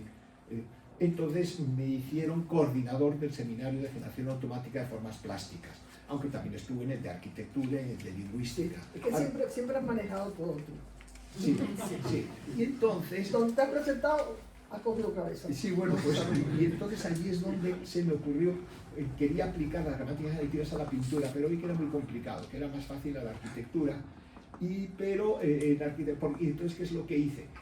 Hacer una gramática de los patios platerescos, renacentistas Eso es españoles. precioso, sí. Entonces lo que hice con mis alumnos de arquitectura, íbamos los fines de semana, como siempre había uno que tenía coche, íbamos a Alcalá, a Salamanca, o a donde fuera, a Toledo, o a Guadalajara, y allí fotografiamos, hicimos magníficas fotografías de esos patios, y después los alumnos se encargaban de dibujarlos literalmente, y tomábamos las medidas de todo ello.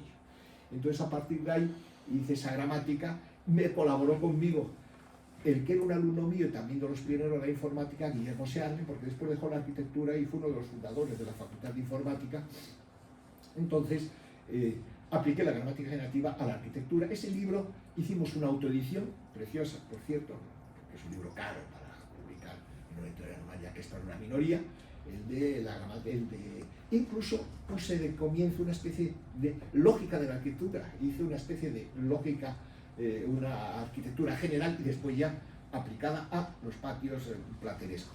Pero quizá la investigación mía que más se conoce es la que luego hice con los apóstoles del Greco, porque vi que hacer una gramática generativa de apóstoles no era fácil. Entonces digo, bueno, pues yo lo que voy a hacer es transformar, neutralizando la información, bueno, es, digamos, insertando las figuras de los apóstoles en una retícula cartesiana. Bueno, primero lo hice en blanco y negro, después se hizo en color. Entonces esta retícula cartesiana voy neutralizando la información que había del 0 al 5, del blanco al negro, pasando por los grises, digamos, de manera que en 4 fases esos cuadros, esas imágenes de los apóstoles se convierten en pinturas de tipo geométrico, de Mondrian.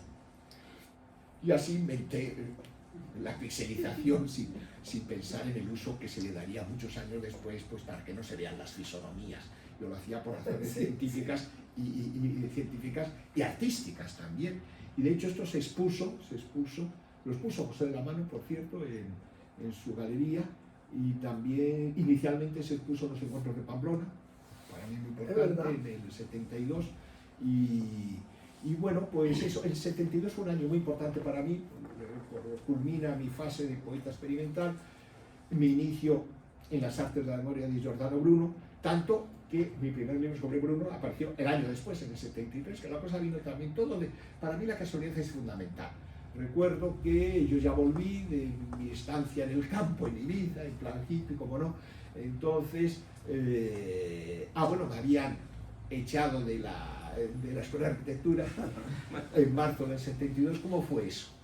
Pues resulta que en una clase mía, en la que por cierto estaba entre ellos Alfonso Albacete, estabas en esa clase, y también Simón Marchián, uno de mis alumnos, que eran mis agitadores poéticos, que luego es catedrático, ha sido un arquitecto importante, pero en ese momento no hace otra cosa, le llamaban el genio, que era muy antilicón, era una especie de Quijote, y de pronto se levanta y digo, ¿qué es lo que hará este ahora? Mientras yo daba la clase. Y entonces empieza a pintar en las paredes, mientras yo doy la clase, y a poner, nada es verdad, todo está permitido, la imaginación al poder, una casita con humo, pintándolo todo en mi aula ante 100 y pico alumnos. Y yo digo, yo voy a seguir dando la clase y punto. Entonces, escándalo 3 días después. Esto se puede ver en mi diario, porque yo ya había empezado a escribir mi diario, La Red del Tiempo, que aparece del 72 al 77, esto se ve, porque en este diario empecé en enero y esto es en marzo, por eso lo recuerdo perfectamente. Me llegó, incluso viene la foto del diario de la carta oficial, suspensión de empleo y sueldo. Fue para mí muy dramático, en fin, lo pasé muy mal, fue un año muy... Faltaban los encuentros de Pamplona, Ibiza, 72. Es verdad que en el otoño debo decir que hubiese podido reincorporarme, porque al final el juicio fue a mi favor por una razón. Yo tengo un argumento. ¿Por qué no intervino? Digo, porque si hubiese intervenido hubiese podido crear una perturbación mayor. Yo pude dar mi clase. Que por cierto, cuando ya publiqué mi diario, quería tener fotos, porque hicieron muchas fotos, y fui a la Escuela de Arquitectura, y entonces vi que en el fichero donde están los profesores, el mío es el que más ocupaba de todos, y eso que estuve solo 3 años de escaso, y es porque había 80 fotos que hicieron de ese aula. Entonces me dieron algunas copias que pude poner en el diario. Pero lo había pasado tan mal en lo del juicio este que se me hizo, que al final se sobreseyó en el otoño, que quise no volver. Y luego ya volví con un gran discípulo de Ortega, don Polino Garagorri, en el 76 a la Facultad de Ciencias Políticas y Sociología, y terminé ya en filosofía de estética. Pero que fueron años muy dramáticos, convulsos, también muy creativos y que están en la base pues, de muchas investigaciones, digamos. Los Juegos del Sagromonte justo los saco 3 años después de terminar la escuela de arquitectura, en el 75, con las estancias, que no son casualmente 12, son 12, son como los 12 signos del zodíaco, que de algún modo es un libro rotatorio, por así decirlo. Estancias tienen, por lo que tienen, de lugares de la memoria y también del estar, de mucha importancia al estar, y es una obra muy singular, quizá la más singular o de las más singulares de las mías. Pero decía lo de Bruno, cómo la cosa se originó, es que cuando yo volví de Ibiza, estaba sin clases, sin nada, y entonces un compañero mío que había sido de la facultad y con el que tenía entonces bastante amistad, y que había conocido al cura Aguirre, entonces todavía no era duque de Alba, era el cura Aguirre, que era el director de Taurus, que tenían su sede en un palacete que está muy bien en la plaza de Marqués de Salamanca. Entonces, este amigo era Fernando Sabater, que había visto al cura Aguirre. El cura Aguirre le dice: hombre, me gustaría conocer a algún filósofo más joven. Y me dice: oye, Ignacio, mira, sabía que yo estaba sin trabajo, que en fin y cual. Y digo: muy bien, pues llamé y me recibió. Esto era en enero del 73. Entonces él vio que yo hablaba, pero yo no le propuse nada de edición. Y de pronto vi que hablaba con gran entusiasmo de Giordano Bruno, de su libro de magia, el arte de la memoria, y entonces fue el que me dijo: ¿y por qué no me haces una edición de obras de Bruno con tu pensamiento también y todas estas cosas? Y digo: pues no sé, no lo había pensado. Bueno, a los 3 días le contesté que sí. Recuerdo que me fui unos cuantos días a Cambridge porque yo conocía bien la University Library, o sea, la biblioteca de la universidad, donde se podían, digamos, manejar muy libremente los libros. Ibas a donde estaban los de Bruno y allí en un día te podían ver 40 libros, mientras que en España no. Y muchos libros de Bruno no estaban en la Biblioteca Nacional ni en la de la universidad. Con lo cual hice fotocopias, recuerdo, de las obras que traduje, y ese libro se publicó en diciembre, noviembre-diciembre de ese mismo año, 73, o sea que fue todo muy rápido. Ha tenido varias reediciones, y debo decir que fue por el cura Aguirre, digamos, porque o sea, muchos de los libros surgen también de forma casual. Sí, los mismos todo es casualidad, porque sí. también se mudó la editorial, luego se mudó a la calle Zurbano, ¿no? No, a la calle, Zurbarán. no, era, perdón, la calle, yo diría que era Velázquez. Pero muy cerca de Montesquiza, que fue cuando ya conociste a Pablo Pérez Mínguez. No, a Pablo Pérez Mínguez, ahora lo explico. Sí, No, la siguiente sede, después de dejar el palacete este de Marqués de Salamanca, fue a la calle Velázquez, un piso amplio, sí. porque estuve ahí en la presentación. Recuerdo que hubo una presentación en la que estuvo Areilza, ¿saben? Que estuvo en algún acto Sí. ya, pues. Y no, lo de Pablo Pérez Mínguez, él iba a mis actividades vanguardistas del Instituto Alemán.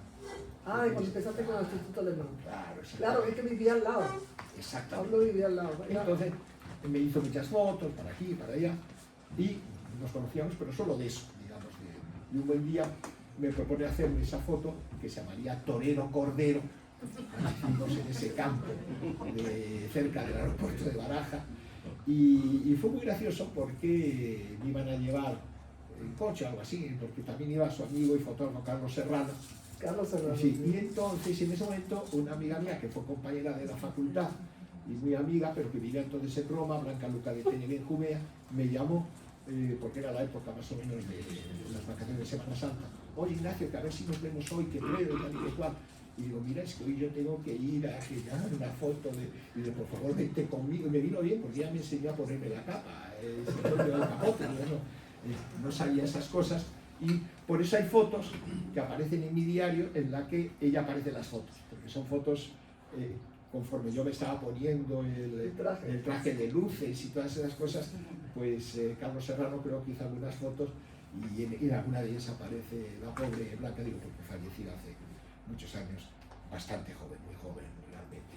Entonces así surgió lo Y de hecho acababa de hacer la revista Novalente, que era una revista importante de fotografía, la más importante de la época, y en uno de los primeros números apareció en la portada la foto mía de el torero Cordero, digamos. Y así. No, pero está muy bien esta foto que veo contigo, porque sí, es toda una época. Toda una época. Sí. Sí. Pues muy bien. Sí, bueno, no sé si tenéis algunas preguntas. ¿Preguntas?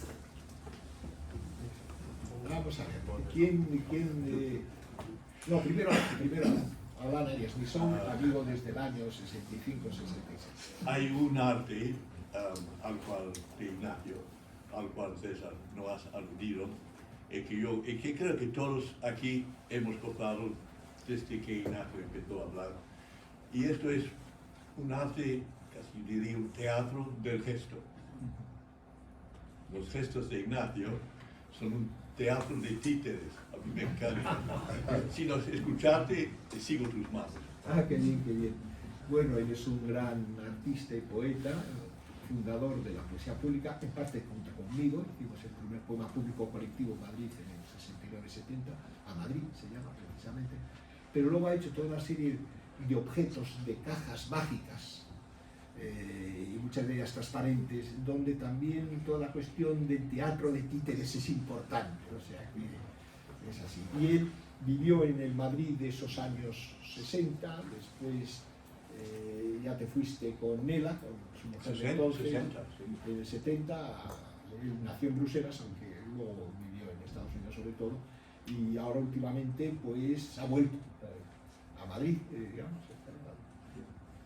¿Y tú, Bodelón? A mí lo que me fascina es tu capacidad de trabajo, que francamente César Álvarez hay que agradecerle su gran trabajo sobre tu trabajo también, hay que decirlo. Pero Ignacio, te quería preguntar, vamos a ver, el motor, ya sé que tú fuiste premio de redacción a los 15-16 años en bachiller, que habías leído a los clásicos cuando otros leemos a Salgario, a Julio Verne, que habías leído a todos los clásicos y precisamente tu primer artículo en Adelanto de Salamanca es esa glosa de Azorín, Juan de la Cruz, Machado, etc. Es decir, a los 14 años ya tenías tu cultura clásica, como bien ha dicho César. Pero esa capacidad de trabajo, ¿tú la haces consciente, la haces disciplina, o es algo que te impulsaba continuamente, efectivamente, a nuevas cosas, nuevos campos, nuevos libros? ¿Es una mecha que tienes encendida, tú la creas o te viene dada? Me viene dada, siempre he tenido pasión por leer y por escribir. Sí. Yo no viviría si no escribiese, es así, no me sentiría vivo si no escribiese y si no leyese también. Que por cierto está bien que haya citado ese premio de redacción porque es el único premio oficial que yo he recibido en mis 77 y fue una cosa así. Era el sexto curso de bachillerato y la profesora de literatura del Instituto Cardenal Cisneros, doña Elisa Moraón, entonces dice, bueno, hay un concurso nacional de redacción sobre tú y los clásicos. Pues ahí nos dedicó la clase pues, a hacer la redacción. Yo hice mi redacción y la seleccionó. Hice algunos retoques y la mandó al concurso y me la premiaron. Y claro, como se enteró el periódico, mi familia es de Salamanca, de Bracamonte, entonces el Adelanto, que además el corresponsal de Peñaranda era una persona que le cae muy bien, Dueñas, que me hizo alguna entrevista de Peñaranda Bracamonte, entonces supieron de este premio y entonces quisieron publicarla y apareció en el suplemento, digamos, de las ferias de Peñaranda, que eran a principios de septiembre, en el 63 ya, digamos, casi un año después del premiado, porque se debió de premiar como a finales del 62 o cosas así. Y al mismo tiempo me pidieron un articulito que complementó este, que lo titulé Con los clásicos, si es lo mismo que esto, y otro que era Emoción Peñarandina. Y la Emoción Peñarandina porque eran mis paseos peñarandinos, es lo primero que publiqué en prensa, pero fue gracias a ese primer y único premio literario que he tenido cuando tenía 16 años. Después se ve que he ido empeorando. Hola, Fernando. Hola. Quisiera solo describir una imagen. que me la ha recordado César García. Él dice que al principio de la Arcadia, el narrador, Ignacio, en una mesa tiene una vela. Y yo le añado, está al borde de una ventana por la que entra la luz del atardecer, esa luz que algunos llaman la hora azul. Entonces el narrador Ignacio pone un lápiz contra un papel o contra un hule blanco. Y en el lápiz, de la base del lápiz, surgen dos sombras, la sombra de la luz del atardecer y la sombra de la luz de la vela.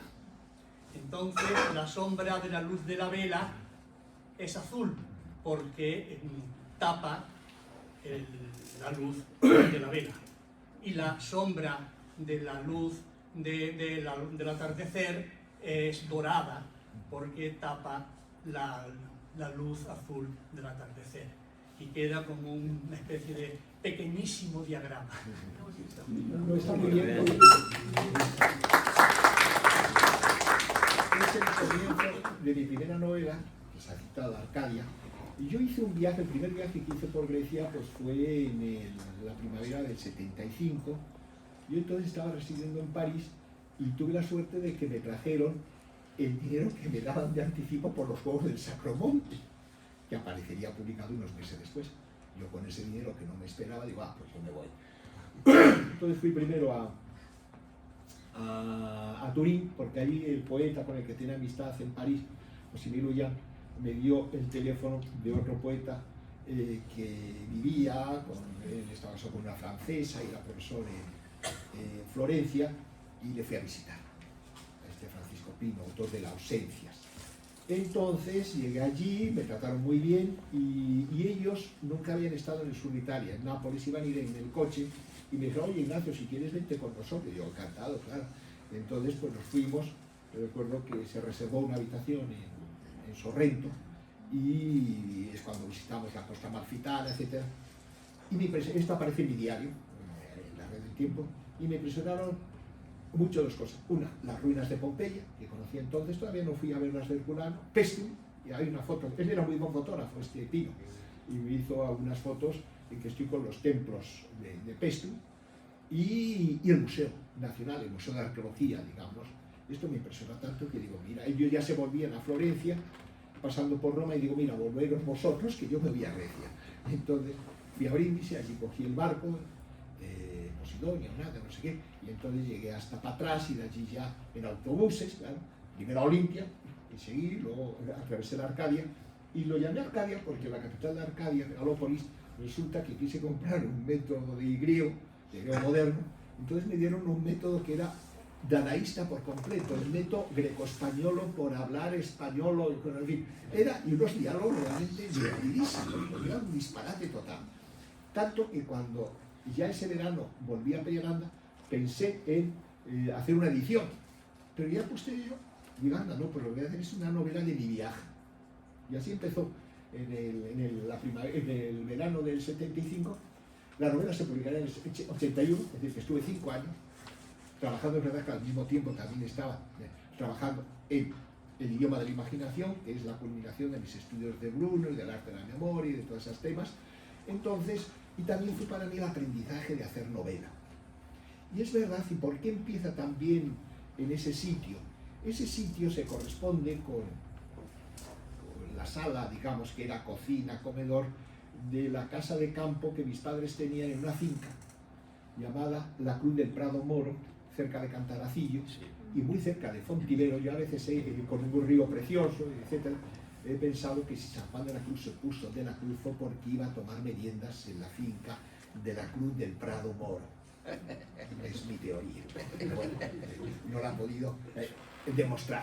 Pero ya digo, desde Fontiveros a La Cruz del Prado Moro, andando, pues puede ser 1 hora o poco más, o así. Bueno. Entonces, yo pasaba allí a veces temporadas, en plan de leer, de escribir, y había una ventana que además luego daba un empedrado donde serían cabras y cosas así, y las rejas eran como muy geométricas, de rectángulos, digamos de hierro negro, Entonces, el paisaje es un paisaje muy llano, todo de esa zona.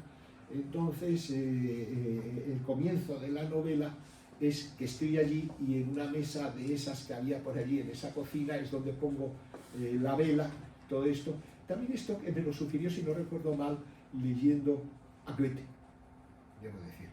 Y bueno, total, que la novela de hecho empieza con el personaje, es verdad que es un poco onírico, porque es la caída de la tarde, y luego termina la novela cuando termina el viaje por la Guadiana, es como si ese viaje hubiese sido una fantasía onírica, digamos, porque de algún modo es un viaje por su interior, aunque refleja también mi viaje, el viaje que efectivamente hice. Pero sí, el punto inicial es esa vela, esas dos llamas, esos dos colores que entra por esa ventana del crepúsculo, que además me permitió un poco como organizar geométricamente el paisaje. Voy a lo del centro de cálculo. Entonces, en el centro de cálculo es verdad que allí nos reunimos. Ayer precisamente en la inauguración de Albacete pues estaba Juan Navarro Valdés, que también es un arquitecto, sí, claro, que estuvo también en el centro de cálculo. Ya ha dicho dos que ya fallecieron no hace mucho tiempo, era Javier Seguí de la Riva y José Miguel de Prada Pole, que era marido de la pintora Soledad Sevilla. Sí, de esto le hace, en fin, sí. Y luego estaba una lingüista importante que ya falleció hace muchos años y que era uno de los que trajeron las gramáticas generativas a España, donde yo estuve también, como había conocido a Chomsky, pues di algunas charlas allí.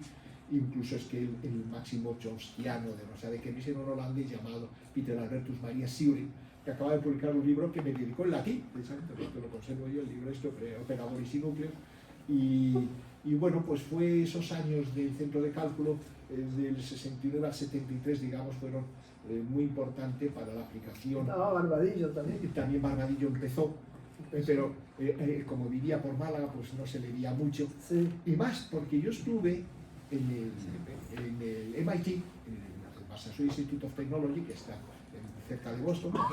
Ahí estudió Iturralde.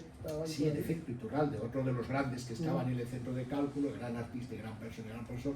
Pues bueno, pues el caso es que los alumnos de arquitectura tenían la posibilidad de hacer un viaje de fin de carrera. Y para que conseguir ciertos monumentos tenían que llevar a un profesor, y me llamaron a mí. Hombre, tú, Ignacio, pues que nos acompañías. Y yo, claro, encantado, además me resultaba gratis y cosas así. Entonces fuimos a Nueva York. Que era Nueva York tremendo. En la zona ahí había barrios de Nueva York que estaban destruidos, como el Beirut de la guerra del Líbano. Era una situación espantosa, también la cosa de Nixon y todo esto. Pero hoy, y fuimos a Boston. Y yo tenía mucho interés en ir al MIT.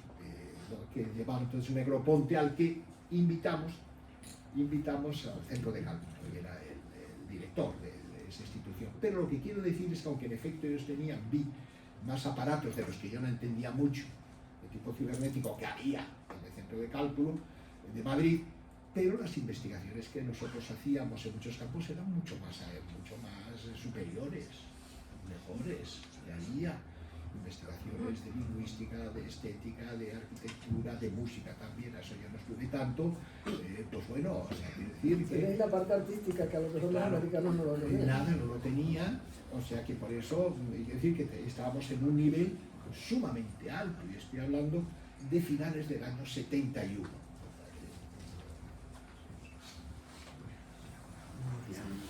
Bueno, sí, nos indican que ya tenemos que ir terminando esta sesión. Ya terminamos. Pues muchas gracias de nuevo a todos los asistentes a esta, yo creo que fructífera y reveladora jornada de conversación. Carmen creo que tiene que contar. Les esperamos esta tarde. Sí, les esperamos esta tarde a las 6. Que va a ser también una tarde llena de ideas, de cariño y de vinculación de este tejer cultura. Muchas gracias.